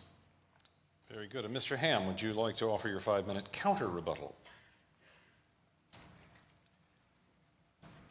First of all, Bill, just so I just don't want a misunderstanding here, and that is the 45,000-year-old wood, or supposedly 45,000, was inside the basalt. So it was encased in the basalt, and that's why I was making that particular point. And I would also say that natural law hasn't changed. As I talked about, I said we have the laws of logic, the uniformity of nature, and that only makes sense within a biblical worldview anyway, of a creator God who set up those laws. And that's why we can do good experimental science, because we assume those laws are true, and they'll be true tomorrow. I do want to say this, that you said a few times, Ken Ham's view or Ken Ham's model. It's not just Ken Ham's model. We have a number of PhD scientists on our own staff. I had video quotes from some scientists. It's Dr. Damadian's model. It's Dr. Fabish's model. It's Dr. Faulkner's model. It's Dr. Snelling's model. It's Dr. Purdham's model. And so it goes on. In other words, and you go on our website, and there are lots of creation scientists who agree with exactly what we're saying concerning the Bible, concerning the Bible's account of creation. So it's not just my model in that sense. There's so much that I could say, but as I listen to you, I believe you're confusing terms in regard to species and kinds, because we're not saying God created all those species, we're saying God created kinds, and we're not saying species got on the ark, we're saying kinds. In fact, we've had researchers working on what is a kind. For instance, there's a number of papers published on our website where, for instance, they look at dogs and they say, well, this one breeds with this one, with this one, with this one, this one, this one, and you can look at all the papers around the world and you can connect them all together and say that obviously represents one kind. In fact, as they've been doing that research, they have predicted probably less than actually 1,000 kinds were on Noah's Ark. which means just over 2,000 animals, and the average size of a land animal is not that big. So, there was plenty of room on the Ark. I also believe that a lot of what you were saying was really illustrating my point. You were talking about tree rings and ice layers and just talking about kangaroos getting to Australia and all sorts of things like that. But see, we're talking about the past when we weren't there. We didn't see those tree rings actually forming. We didn't see those layers being laid down. In 1942, for instance, there were some planes that were landed on the ice in Greenland, and they found them, 46 years later, I think it was, 3 miles away from the original location with 250 feet of ice buried on top of them. So ice can build up catastrophically. If you assume 1 layer a year or something like that, it's like the dating methods. You're assuming things in regard to the past that aren't necessarily true. In regard to lions and teeth, most bears have teeth very much like a lion or tiger, and yet most bears are primarily vegetarian. The panda, if you look at its teeth, you'd say maybe it should be a savage carnivore. It eats mainly bamboo. The little fruit bat in Australia has really sharp teeth, looks like a savage little creature, and it rips into fruit. So just because an animal has sharp teeth doesn't mean it's a meat eater, it means it has sharp teeth. And so again, it really comes down to our interpretation of these things. I think too, in regard to the Missoula example that you gave, creationists do believe there's been post-flood catastrophism. Noah's flood certainly was a catastrophic event, but then there's been post-flood catastrophism since that time as well. And again, in regard to historical science, why would you say Noah was unskilled? I mean, I didn't meet Noah, and neither did you. And, really, it's an evolutionary view of origins, I believe, because you're thinking in terms people before us aren't as good as us. Hey, there are civilizations that existed in the past, and we look at their technology, and we can't even understand today how they did some of the things that they did. Who says Noah couldn't build a big boat? By the way, the Chinese and the Egyptians built boats. In fact, some of our research indicates that some of the wooden boats that were built had 3 layers interlocking so they wouldn't twist like that and leak, which is why here at the Creation Museum we have an exhibit on the Ark where we've rebuilt 1% of the Ark to scale and show 3 interlocking layers like that. And one last thing concerning the speed of light, and that is, I'm sure you're aware of the horizon problem, and that is from a Big Bang perspective, even the secularists have a problem of getting light and radiation out to the universe to be able to exchange with the rest of the universe to get that even microwave background radiation. On their model, 15 billion years or so, they can only get it about halfway, and that's why they have inflation theories, which means everyone has a problem concerning the light issue. There's things people don't understand, and we have some models on our website by some of our scientists to help explain those sorts of things. Very good. Mr. Nye, your counter-rebuttal.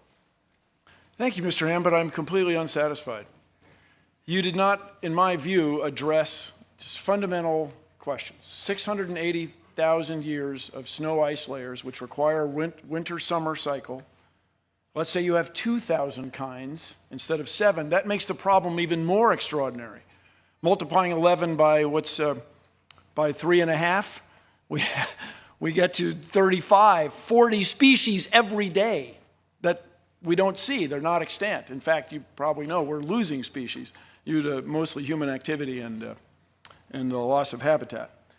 Then, as far as Noah being an extraordinary shipwright, I'm very skeptical. The shipwrights, my ancestors, the Nye family in New England, spent their whole life learning to make ships. I mean, it's very reasonable, perhaps, to you that Noah had superpowers and was able to build this extraordinary craft with 7 family members, but to me, it's just not reasonable. Then, by the way, the fundamental thing we disagree on, Mr. Ham, is this nature of what you can prove to yourself. This is to say, when people make assumptions based on radiometric data, when they make assumptions about the expanding universe, when they make assumptions about the rate at which genes change in populations of bacteria in laboratory growth media, they're making assumptions based on previous experience. They're not coming out of whole cloth. So next time you have a chance to speak, I encourage you to explain to us why we should accept your word for it, that natural law changed just 4,000 years ago. completely, and there's no record of it. You know, there are pyramids that are older than that. There are human populations that are far older than that, with traditions that go back farther than that. And it's just not reasonable to me that everything changed 4,000 years ago. By everything, I mean the species, the surface of the earth, the stars in the sky, and the relationship of all the other living things on earth to humans. It's just not reasonable to me that everything changed like that.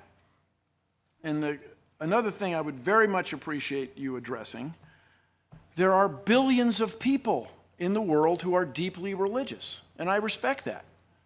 People get tremendous community and comfort and nurture and support from their religious fellows in their communities, in their faiths, in their churches, and yet they don't accept your point of view. There are Christians who don't accept that the earth could somehow be this extraordinarily young age because of all the evidence around them. And so, what is to become of them, in your view? And by the way, this thing started, as I understand it, Ken Ham's creation model is based on the Old Testament. So when you bring in, I'm not a theologian, when you bring in the New Testament, isn't that a little out of the box? I'm looking for explanations of the creation of the world as we know it, based on what I'm going to call science. Not historical science, not observational science. Things that each of us can do, akin to what we do. We're trying to outguess the characters on murder mystery shows, on crime scene investigation especially. What is to become of all those people who don't see it your way? For us in the scientific community, I remind you that when we find an idea that's not tenable, that doesn't work, that doesn't fly, doesn't hold water, whatever idiom you'd like to embrace, we throw it away. We're delighted. That's why I say if you can find a fossil that has swum between the layers, bring it on. You would change the world. If you could show that somehow the microwave background radiation is not a result of the Big Bang, come on. Write your paper, tear it up. So your view that we're supposed to take your word for this book written centuries ago, translated into American English, is somehow more important than what I can see with my own eyes is an extraordinary claim. And for those watching online especially, I want to remind you that we need scientists and especially engineers for the future. Engineers use science to solve problems and make things. We need these people so that the United States can continue to innovate and continue to be a world leader. We need innovation, and that needs science education. Thank you. All right, thank you both.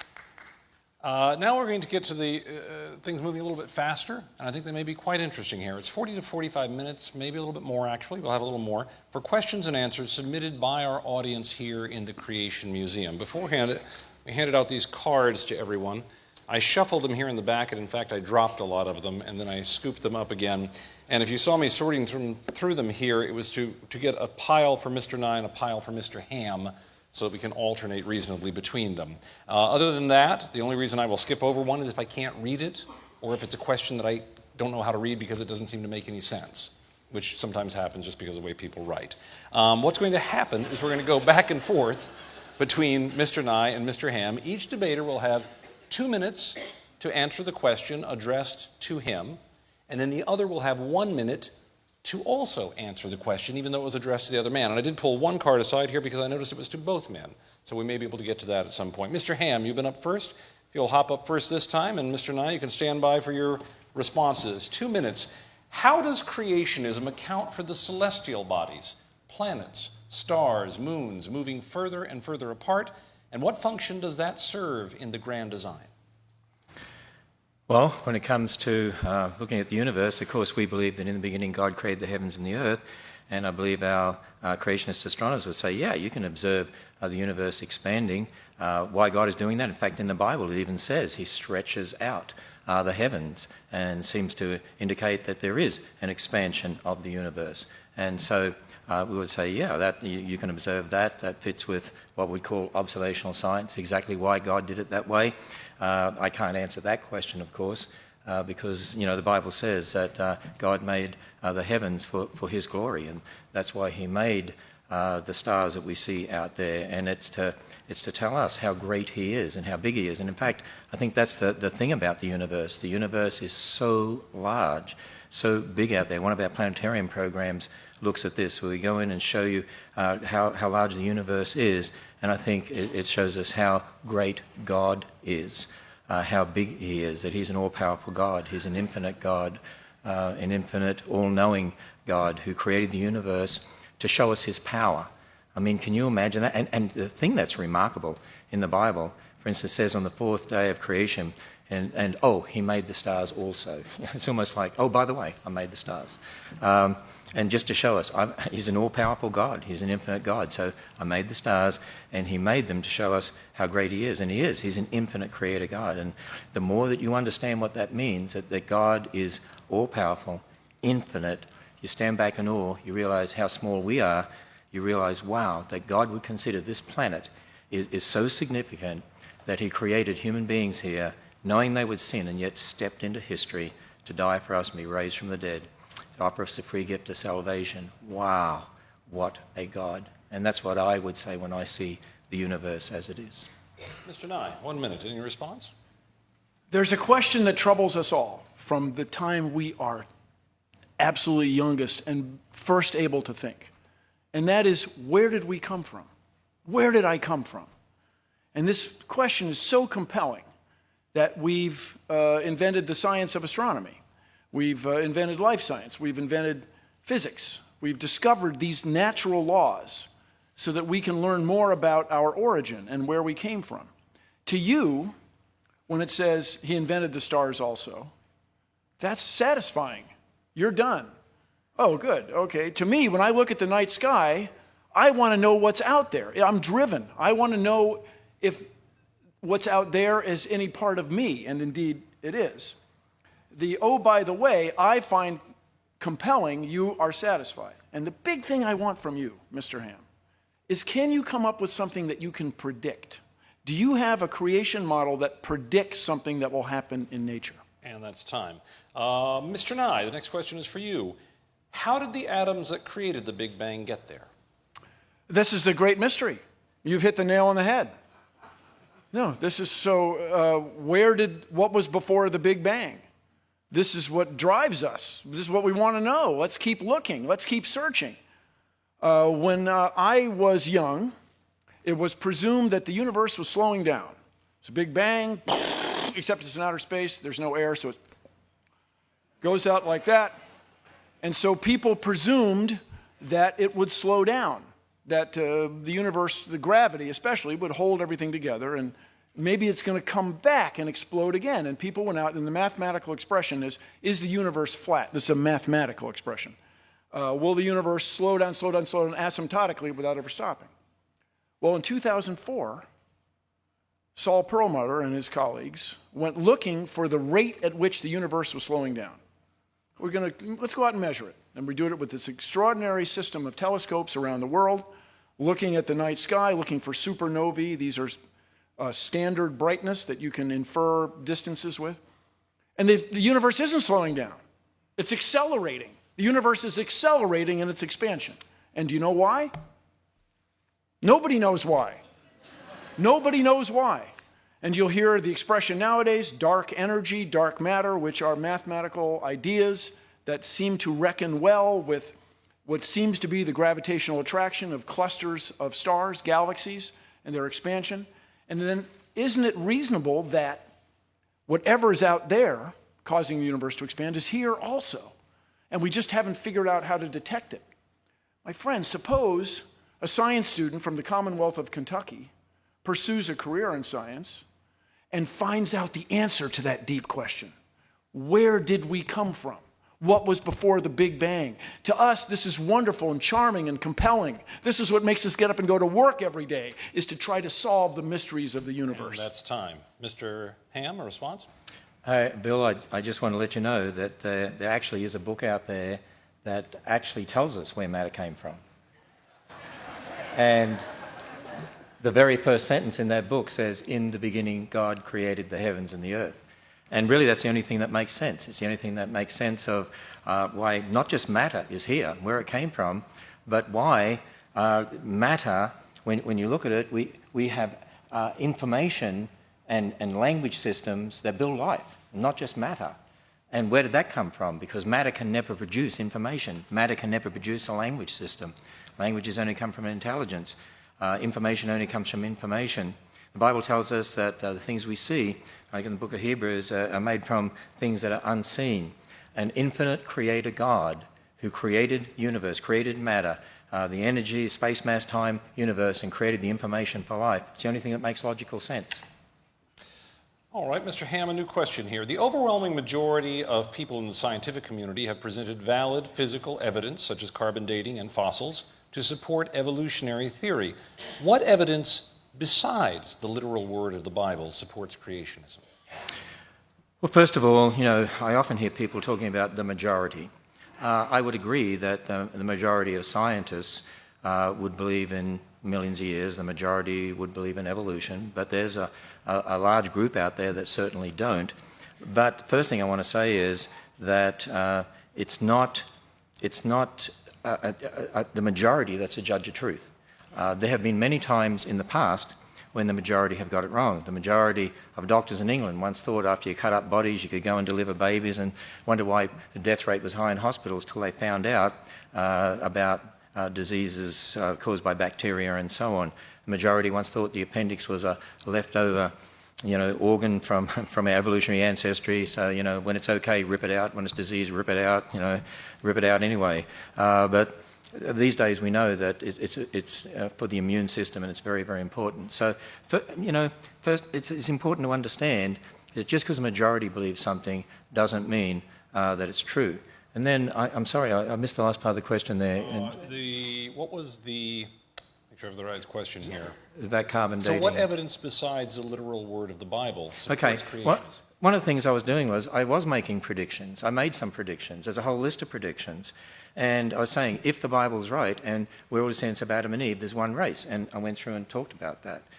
If the Bible's right and God made kinds, I went through and talked about that. And so, really that question comes down to the fact that we're again dealing with the fact there's aspects about the past that you can't scientifically prove because you weren't there, but observational science in the present. Bill and I all have the same observational science. We're here in the present. We can see radioactivity, but when it comes to then talking about the past, you're not going to be scientifically able to prove that, and that's what we need to admit. But we can be great scientists in the present, as the examples I gave you of Dr. Damadian or Dr. Stuart Burgess or Dr. Fabich, and we can be investigating the present. Understanding the past is a whole different matter. Mr. Nye, 1 minute response. Thank you, Mr. Ham. I have to disabuse you of a fundamental idea. If a scientist, if anybody, makes a discovery that changes the way people view natural law, scientists embrace him or her. This person's fantastic. Louis Pasteur, you made reference to germs. No, if you find something that changes, that disagrees with common thought, that's the greatest thing going in science. We look forward to that change. We challenge you. Tell us why the universe is accelerating. Tell us why these mothers were getting sick. And we found an explanation for it.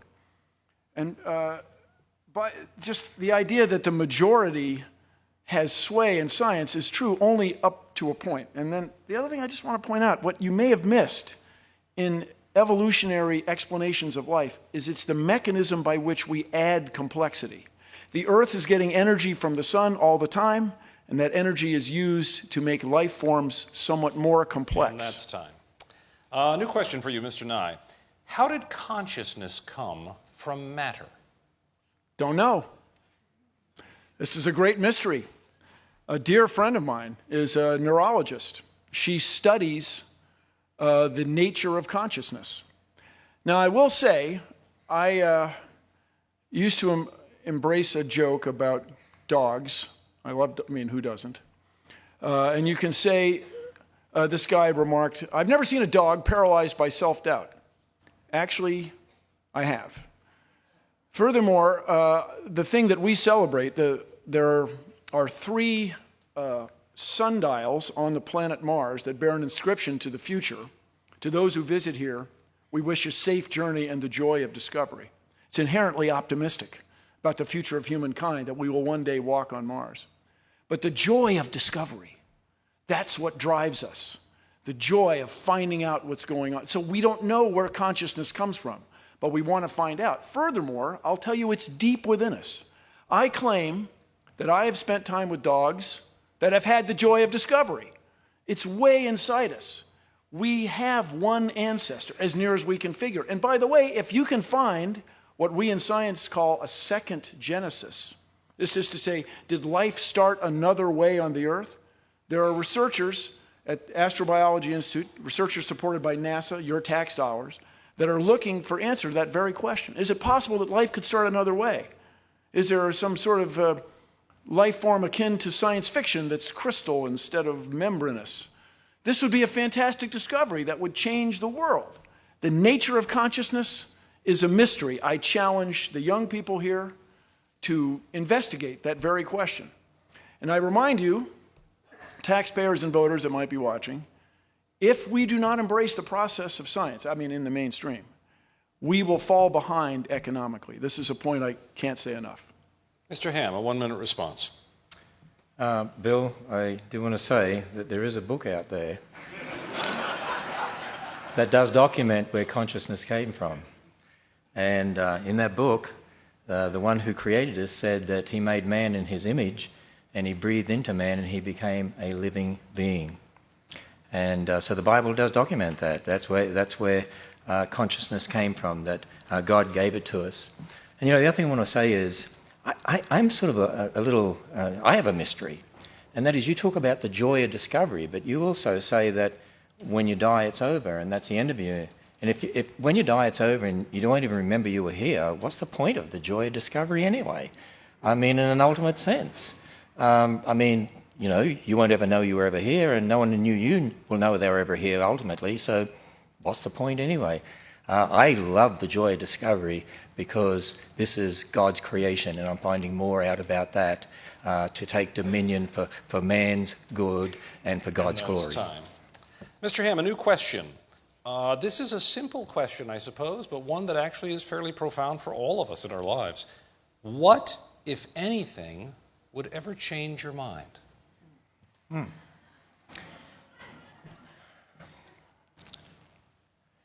Well, the answer to that question is, I'm a Christian. And as a Christian, I can't prove it to you, but God has definitely shown me very clearly through his word and shown himself in the person of Jesus Christ. The Bible is the word of God. I admit that that's where I start from. I can challenge people that you can go and test that. You can make predictions based on that. You can check the prophecies in the Bible. You can check the statements in Genesis. You can check that. And I did a little bit of that tonight. And I can't ultimately prove that to you. All I can do is to say to someone, look, if the Bible really is what it claims to be, if it really is the Word of God and that's what it claims, then check it out. And the Bible says if you come to God believing that he is, he'll reveal himself to you. And you will know. As Christians, we can say we know. And so as far as the Word of God is concerned, no. No one's ever going to convince me that the Word of God is not true. But I do want to make a distinction here, and for Bill's sake, we build models based upon the Bible, and those models are always subject to change. The fact of Noah's flood is not subject to change. The model of how the flood occurred is subject to change because we observe in the current world, and we're able to come up with maybe different ways this could have happened or that could have happened, and that's part of that scientific discovery. That's part of what it's all about. The bottom line is that as a Christian, I have a foundation, but as a Christian, I would ask Bill the question, what would change your mind? I mean, you said even if you came to faith, you'd never give up believing in billions of years. I think I quoted you correctly. You said something like that recently. So that would be also my question to Bill. Time. Mr. Nye?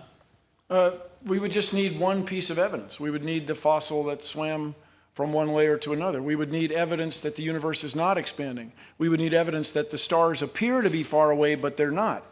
We would need evidence that rock layers can somehow form in just 4,000 years instead of the extraordinary amount. We would need evidence that somehow you can reset atomic clocks and keep neutrons from becoming protons. You bring on any of those things and you would change me immediately. The question I have for you, though, fundamentally, and for everybody watching, Mr. Ham, what can you prove? What you have done tonight is spent all the time coming up with explanations about the past. What can you really predict? What can you really prove in a conventional scientific, or in a conventional, I have an idea that makes a prediction and it comes out the way I see it? This is very troubling to me. Mr. Nye, a new question. Outside of radiometric methods, what scientific evidence supports your view of the age of the Earth? The age of the Earth? Well, the age of stars. Let's see. Radiometric evidence is pretty compelling. Also, the deposition rates. It was Lyell, a geologist, who realized, my recollection, he came up with the first use of the term deep time. When people realized that the Earth had to be much, much older. In a related story, there was a mystery as to how the Earth could be old enough to allow evolution to have taken place. How could the Earth possibly be 3 billion years old? Lord Kelvin did a calculation. If the sun were made of coal and burning, it couldn't be more than 100,000 or so years old. But radioactivity was discovered. Radioactivity is why the Earth is still as warm as it is. It's why the Earth has been able to sustain its internal heat all these millennia.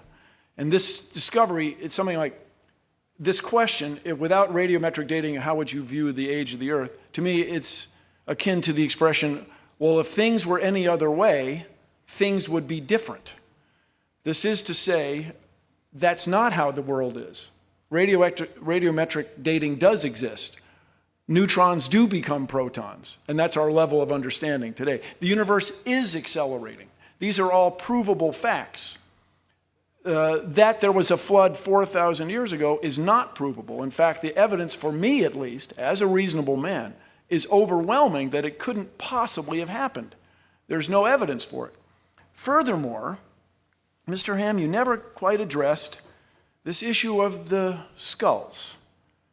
There are many, many steps in what appears to be the creation or the coming into being of you and me. And those steps are consistent with evolutionary theory. And that is time. Mr. Ham, your response. By the way, just want people to understand too, in regard to the age of the Earth being about 4.5 billion years, no Earth rock was dated to get that date.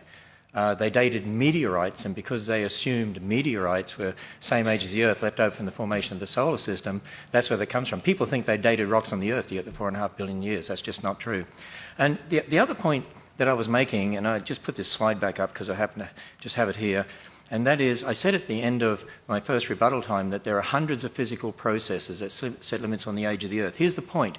Every dating method involves a change with time, and there are hundreds of them. And if you assume what was there to start with, and you assume something about the rate, and you know about the rate, you make lots of those assumptions. Every dating method has those assumptions.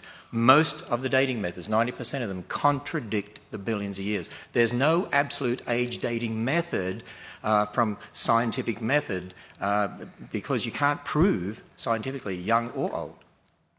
And here is a new question. It starts with you, Mr. Ham.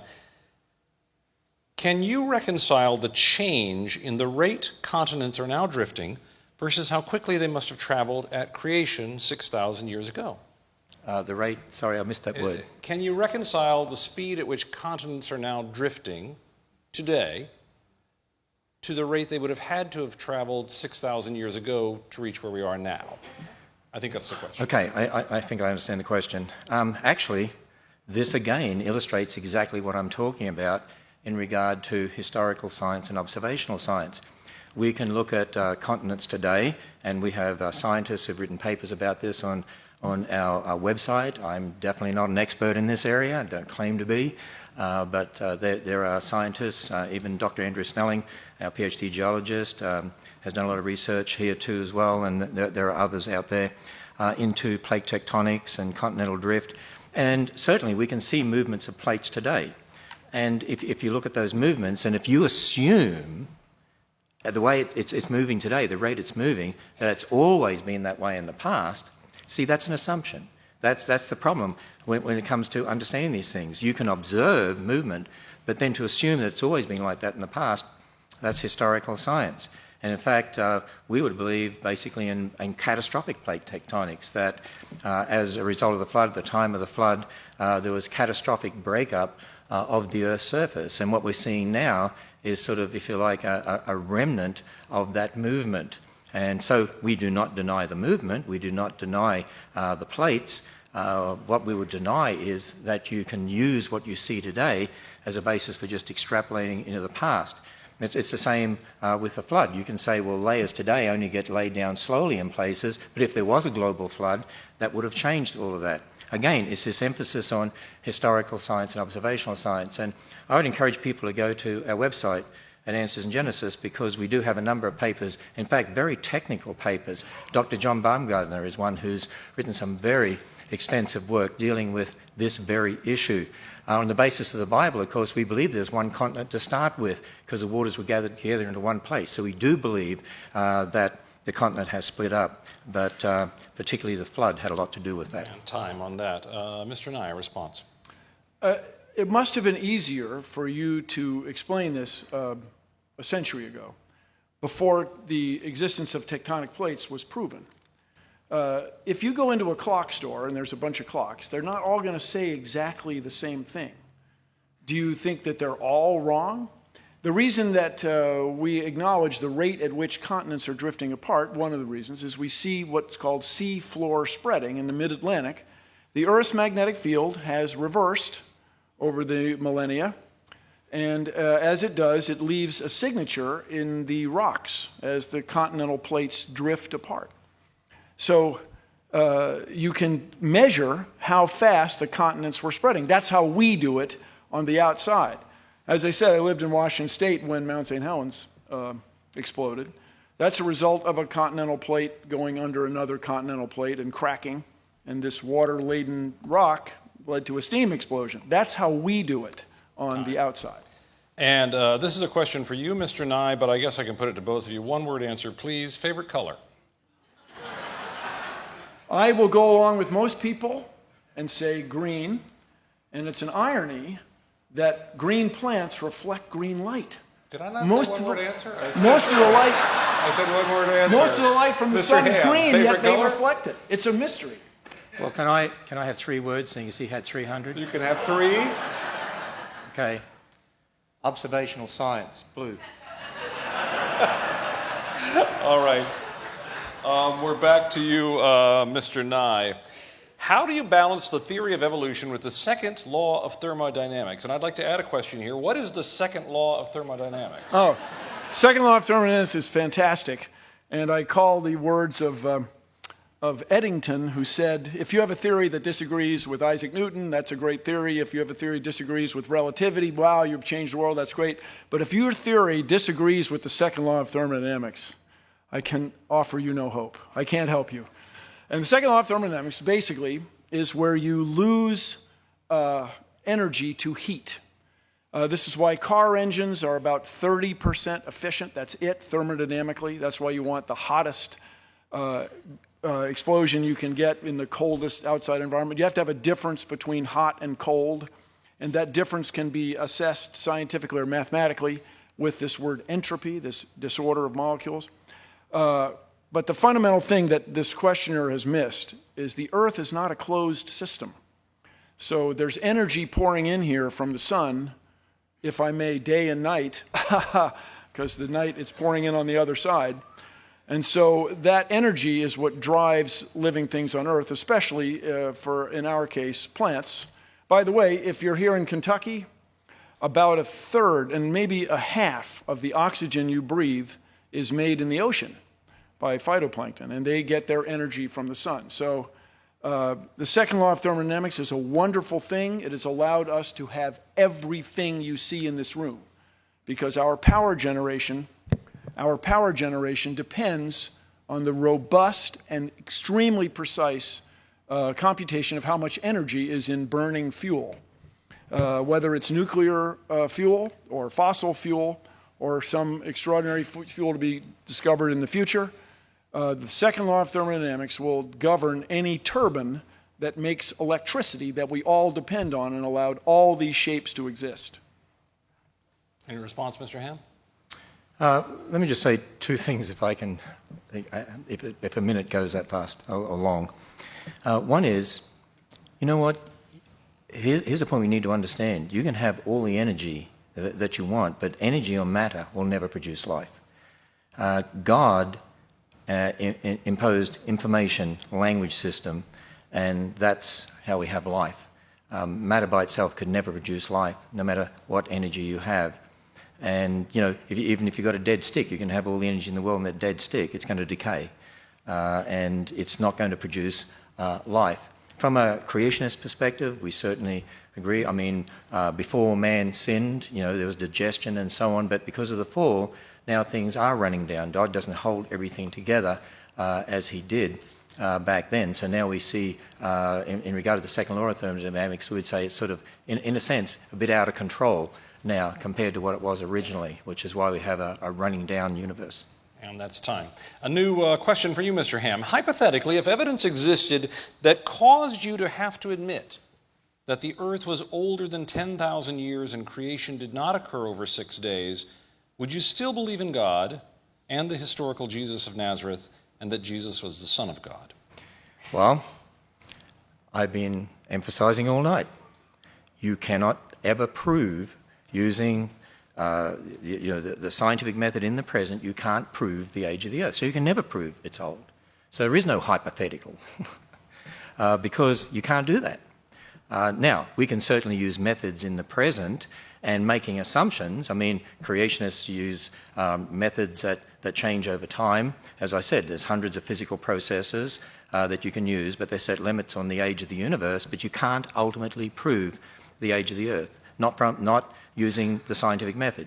You can't ultimately prove the age of the universe. Now, you can look at methods, and you can see that there are many methods that contradict billions of years, many methods that seem to support thousands of years. As Dr. Faulkner said in the little video clip I showed, there is nothing in observational astronomy that contradicts a young universe. Now, I've said to you before, and I admit again, that the reason I believe in a young universe is because of the Bible's account of origins. I believe that God, who has always been there, the infinite creator God, revealed in his word what he did for us. And when we add up those dates, we get thousands of years. But there's nothing in observational science that contradicts that. But as far as the age of the earth, the age of the universe, even when it comes to the fossil record, that's why I really challenge Christians. If you're going to believe in millions of years for the fossil record, you've got a problem with the Bible. And that is that then you've got to have death and disease and suffering before sin. So there is no hypothetical in regard to that. You can't prove scientifically the age of the earth or the universe. Bottom line. Mr. Nye. Well, of course, this is where we disagree. You can prove the age of the earth with great robustness by observing the universe around us. And I get the feeling, Mr. Ham, that you want us to take your word for it. This is to say, your interpretation of a book written thousands of years ago, as translated into American English, is more compelling for you than everything that I can observe in the world around me. This is where you and I think, are not going to see eye to eye. You asserted that life cannot come from something that's not alive. Are you sure? Are you sure enough to say that we should not continue to look for signs of water and life on Mars, that that's a waste? You're sure enough to claim that. That is an extraordinary claim that we want to investigate. Once again, what is it you can predict? What do you provide us that can tell us something about the future, not just about your vision of the past? A new question, Mr. Nye. Is there room for God in science? Well, we remind us there are billions of people around the world who are religious and who accept science and embrace it, and especially all the technology that it brings us. Is there anyone here who doesn't have a mobile phone that has a camera? Is there anyone here whose family members have not benefited from modern medicine? Is there anyone here who doesn't use email? Is there anybody here who doesn't eat? Because we use information sent from satellites in space to plant seeds on our farms. That's how we're able to feed 7.1 billion people, where we used to barely be able to feed 1 billion. So that's what I see. That's what we have used science, or the process. Science for me is two things. It's the body of knowledge, the atomic number of rubidium, and it's the process, the means by which we make these discoveries. So for me, that's not really that connected with your belief in a spiritual being or a higher power. If you reconcile those two, scientists, the head of the National Institutes of Health is a devout Christian. There are billions of people in the world who are devoutly religious. They have to be compatible because those same people embrace science. The exception is you, Mr. Ham. That's the problem for me. You want us to take your word for what's written in this ancient text to be more compelling than what we see around us. The evidence for a higher power and spirituality is, for me, separate. I encourage you to take the next minute and address this problem of the fossils, this problem of the ice layers, this problem of the ancient trees, this problem of the ark. I mean, really address it. And so then we could move forward. But right now, I see no incompatibility between religions and science. Mr. Ham, response? Yeah, I actually want to take the minute to address the question. Let me just say this. My answer would be God is necessary for science. In fact, you talked about cell phones. Yeah, I have a cell phone. I love technology. We love technology here at Answers in Genesis. And I have email. I probably had millions of them while I've been speaking up here. And satellites and what you said about, the information we get, I agree with all that. See, they're the things that can be done in the present. And that's just like I showed you, Dr. Stuart Burgess, who invented that gear set for the satellite. Creationists can be great scientists. But see, I say God is necessary because you have to assume the laws of logic. You have to assume the laws of nature. You have to assume the uniformity of nature. And that was the question I had for you. Where does that come from if the universe is here by natural processes? Christianity and science, the Bible and science go hand in hand. We love science. But again, you've got to understand, inventing things, that's very different than talking about our origins. Two very different things. Mr. Ham, a new question. Do you believe the entire Bible is to be taken literally? For example, should people who touch pig's skin, I think it says here, be stoned? Can men marry multiple women? Do I believe the entire Bible should be taken literally? Well, remember in my opening address, I said we have to define our terms. So when people ask that question, say literally, I have to know what that person meant by literally. Now, I would say this. If you say naturally, and that's what you mean by literally, I would say, yes, I take the Bible naturally. What do I mean by that? Well, if it's history, as Genesis is, it's written as typical historical narrative, you take it as history. If it's poetry, as we find in the Psalms, then you take it as poetry. It doesn't mean it doesn't teach truth, but it's not a cosmological account in the sense that Genesis is. There's prophecy in the Bible. And there's literature in the Bible, concerning future events and so on. So if you take it as written, naturally, according to the type of literature, and you let it speak to you in that way, that's how I take the Bible. It's God's revelation to man. He used different people. The Bible says that all Scripture is inspired by God, so God moved people by His Spirit to write His words. And also there's a lot of misunderstanding in regard to Scripture and in regard to the Israelites. I mean, we have laws in our civil government here in America that the government sets. Well, there were certain laws for Israel. And, some people take all that out of context and then they try to impose it on us today as Christians and say, you should be obeying those laws. It's a misunderstanding of the Old Testament. It's a misunderstanding of the New Testament. And again, it's important to take the Bible as a whole, interpreting Scripture as Scripture. If it really is the Word of God, then there's not going to be any contradiction which says not. And by the way, when men were married to multiple women, there were lots of problems. And the Bible condemns that for what it is, and the Bible is very clear. The Bible is a real book. There were people who did things that were not in accord with Scripture, and it records this for us. It helps you understand it's a real book. But marriage was one man for one woman. Jesus reiterated that in Matthew 19, as I had in my talk. And so those that did marry multiple women were wrong. Time there. Mr. Nye, response. So it sounds to me, just listening to you over the last 2 minutes, that there's certain parts of this document of the Bible that you embrace literally and other parts you consider poetry.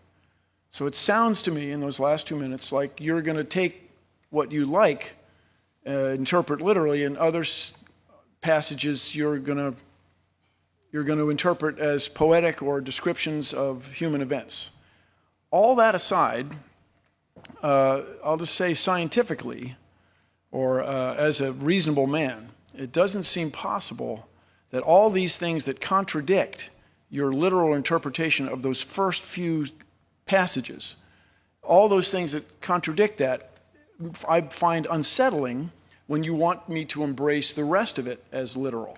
Now, as I say, am not a theologian, but we started this debate, is the Ken Ham's creation model viable? Does it hold water? Can it fly? Does it describe anything?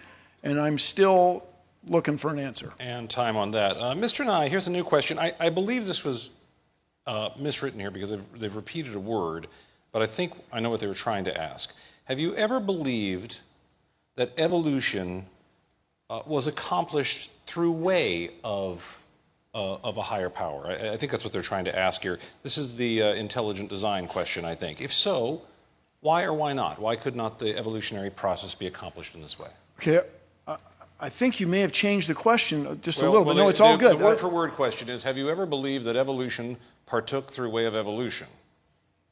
I think I thought, but let me introduce these ideas for Mr. Ham to comment. The idea that there's a higher power that has driven the course of the events in the universe and our own existence is one that you cannot prove or disprove. And this gets into this expression agnostic. You can't know. I'll grant you that. When it comes to intelligent design, which is, if I understand your interpretation of the question, intelligent design has a fundamental misunderstanding of the nature of nature.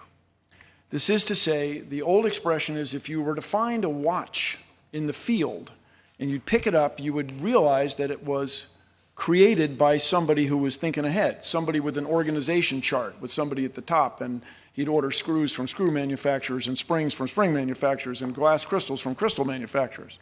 But that's not how nature works. This is the fundamental insight in the explanation for living things that's provided by evolution. Evolution is a process that adds complexity through natural selection. This is to say, nature has its mediocre designs eaten by its good designs. And so the perception that there's a designer that created all this is not necessarily true, because we have an explanation that is far more compelling and provides predictions, and things are repeatable. I'm sure, Mr. Ham, here at the facility, you have an organization chart. I imagine you're at the top, and it's a top-down structure. Nature is not that way. Nature is bottom-up. This was the discovery. Things merge up. Whatever makes it keeps going. Whatever doesn't make it falls away. And this is compelling and wonderful and fills me with joy and is inconsistent with a top-down view. And that's time. Mr. Ham. What Bill Nye needs to do for me is to show me an example of something, some new function that arose that was not previously possible from the genetic information that was there. And I would claim and challenge you that there is no such example that you can give. That's why I brought up the example in my presentation of Lenski's experiments in regard to E. coli, and there were some that seemed to develop the ability to exist on citrate, but as Dr. Fabich said, from looking at his research, he's found that that information was already there. It's just a gene that switched on and off. And so there is no example because, information that's there in the genetic information of different animals, plants, and so on, there's no new function that can be added. Certainly great variation within a kind, and that's what we look at. But you'd have to show an example of brand new function that never previously was possible. There is no such example that you can give anywhere in the world. Fresh question here. Mr. Ham, name one institution, business, or organization other than a church, amusement park, or the Creation Museum that is using any aspect of creationism to produce its product. Any scientist out there, Christian or non-Christian, that is involved in inventing things, involved in a scientific method, is using creation. They are, because they're borrowing from a Christian worldview. They're using the laws of logic. I keep emphasizing that. I want Bill to tell me, in a view of the universe, it's a result of natural processes, explain where the laws of logic came from. Why should we trust the laws of nature? Are they going to be the same tomorrow as they were yesterday? In fact, some of the greatest scientists that ever lived, Isaac Newton, James Clerk Maxwell, Michael Faraday, were creationists. And as one of them said, he's thinking God's thoughts after him. And that's really, modern science really came out of that thinking, that we can do experiments today and we can do the same tomorrow. We can trust the laws of logic. We can trust the laws of nature. And if we don't teach our children correctly about this, they're not going to be innovative. And they're not going to be able to come up with inventions to advance in our culture. And so I think the person was trying to get out that, there are lots of secularists out there doing work and they don't believe in creation and they come up with great inventions. Yeah, but my point is they are borrowing from the Christian worldview to do so. And as you saw from the video quotes I gave, people like Andrew Fabich and also Dr. Faulkner have published in the secular journals. There's lots of creationists out there who publish. People might know that they're creationists because the topic doesn't specifically pertain to creation versus evolution, but there's lots of them out there. If I go to our website, there's a whole list there of scientists who are creationists, who are out there doing great work in this world and helping to advance technology. Mr. Nye. There's a reason that I don't accept the Ken Ham model of creation, is that it has no predictive quality, as you touched on. And something that I've always found troubling. It sounds as though, and next time around you can correct me, it sounds as though you believe your worldview, which is a literal interpretation of most parts of the Bible, is correct. Well, what became of all those people who never heard of it, never heard of you? What became of all those people in Asia? What became of all those First Nations people in North America? Were they condemned and doomed? I don't know how much time you spent talking to strangers, but they're not sanguine about that. To have you tell them that they are inherently lost or misguided, it's very troubling. And you say, there are no examples in nature. There are countless examples of how the process of science makes predictions. Mr. Nye, since evolution teaches that man is evolving and growing smarter over time, how can you explain the numerous evidences of man's high intelligence in the past? Hang on. There's no evidence that humans are getting smarter. No, especially if you ever met my old boss. No, it's that what happens in evolution, and it's a British word that was used in the middle 1800s, it's survival of the fittest. And in this usage, it doesn't mean the most push-ups or the highest scores on standardized tests. It means that those that fit in the best. Our intellect, such as it is enabled us to dominate the world. The evidence of humans is everywhere. James Cameron just made another trip to the bottom of the ocean, the deepest part of the ocean, the first time since 1960. And when they made the first trip, they found a beer can. Humans are everywhere. And so it is our capacity to reason that has taken us to where we are now. If a germ shows up, as it did, for example, in World War I, where more people were killed by the flu than were killed by the combatants in World War I, that is a troubling and remarkable fact. If the right germ shows up, we'll be taken out. We'll be eliminated. Being smarter is not a necessary consequence of evolution. So far, it seems to be the way things are going because of the remarkable advantage it gives to us we can control our environment and even change it, as we're doing today, apparently by accident. So everybody just take a little while and grasp this fundamental idea. It's how you fit in with nature around you. So as the world changed, as it did, for example, the ancient dinosaurs, they were taken out by a worldwide fireball, apparently caused by an impactor. That's the best theory we have. And we are the result of organisms that live through that catastrophe. It's not necessarily smarter, it's how you fit in with your environment. Mr. Ham, a response? I remember at university, one of my professors was very excited to give us some evidence for evolution. He said, look at this, here's an example. These fish have evolved the ability not to see. And he was going to give an example of blind cave fish. And he said, see, in this cave, they're evolving because now the ones that are living there, their ancestors had eyes, and now these ones are blind. And I remember talking to my professor, but wait a minute, now they can't do something that they could do before.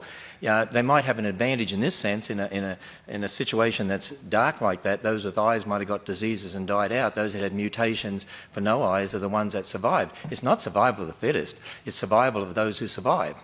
And it's survival of those that have the information in those circumstances to survive. But it's not, you're not getting new information, you're not getting new function. There's no example of that at all. So we need to correctly understand these things. All right. We're down to our final question here, which I'll give to both of you. And in the interest of fairness here, because it is a question to both of you, let's give each man 2 minutes on this if we can, please. And also in the interest of you having started first, Mr. Ham, I will have you start first here. You have the first word, Mr. Nye will have the last word. The question is, what is the one thing, more than anything else, upon which you base your belief? Well, it's the one thing upon anything else which I base my belief. Well, again, to summarize the things that I've been saying, there is a book called the Bible. It's a very unique book. It's very different to any other book out there. In fact, I don't know of any other religion that has a book that starts off by telling you that there's an infinite God and talks about the origin of the universe and the origin of matter and the origin of light and the origin of darkness and the origin of day and night and the origin of the earth and the origin of dry land and the origin of plants and the origin of the sun, moon and stars, the origin of sea creatures, the origin of flying creatures, the origin of land creatures, the origin of man, the origin of woman, the origin of death, the origin of sin, the origin of marriage, the origin of different languages, the origin of clothing, the origin of nations. I mean, it's a very, very specific book, and it gives us an account of a global flood in the history and the Tower of Babel. And if that history is true, then what about the rest of the book? Well, that history also says man is a sinner, and it says that man is separated from God, and it gives us a message that we call the gospel, the message of salvation, that God's Son stepped in history to die on the cross, be raised from the dead, and offers a free gift of salvation. Because the history is true, that's why the message based in history is true. I actually went through some predictions and listed others, and there's a lot more that you can look at, and you can go and test it for yourself. If this book really is true, it is so specific, it should explain the world. It should make sense of what we see. The flood, yeah, we have fossils all over the world. The Tower of Babel, yeah, different people groups, different languages. They have flood legends, very similar to the Bible. Creation legends, similar to the Bible. There's so much you can look at, and prophecy, and so on. And most of all, as I said to you, the Bible says, if you come to God believing that He is, He'll reveal Himself to you. You will know. If you search after truth, you really want God to show you as you would search after silver and gold. He will show you. He will reveal Himself to you. Mr. Nye. Would you repeat the question? The question is, what is the one thing more than anything else upon which you base your belief? As my old professor Carl Sagan said so often, when you're in love, you want to tell the world.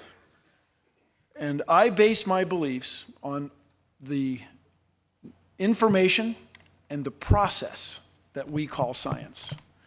It fills me with joy to make discoveries every day of things I had never seen before. It fills me to joy to know that we can pursue these answers. It is a wonderful and astonishing thing to me that you and I, are somehow at least one of the ways that the universe knows itself. You and I are a product of the universe. It's astonishing. I admit, I see your faces, that we have come to be because of the universe's existence. And we are driven to pursue that, to find out where we came from. And the second question we all want to know, are we alone? Are we alone in the universe? And these questions are deep within us, and they drive us. So the process of science, the way we know nature, is the most compelling thing to me. And I just want to close by reminding everybody what's at stake here. If we abandon all that we've learned, our ancestors, what they've learned about nature and our place in it, if we abandon the process by which we know it, if we eschew, if we let go of everything that people have learned before us, if we stop driving forward, stop looking for the next answer to the next question, we in the United States will be outcompeted by other countries, other economies. Now, that would be okay, I guess, but I was born here. I'm a patriot. And so we have to embrace science education. To the voters and taxpayers that are watching, please keep that in mind. We have to keep science education in science classes. Thank you. One tiny bit of important housekeeping for everyone here. The county is now under a level 2 snow emergency. Drive home carefully. You'll have a lot to talk about, but drive carefully. This debate will be archived at debatelive.org. That's debatelive.org, one word. It will be found at that site for several days, so you can encourage friends and family to watch and take it over. Thanks so much to Mr. Nye and to Mr. Ham for an excellent discussion. I'm Tom Foreman. Thank you. Good night from Petersburg, Kentucky and the Creation Museum.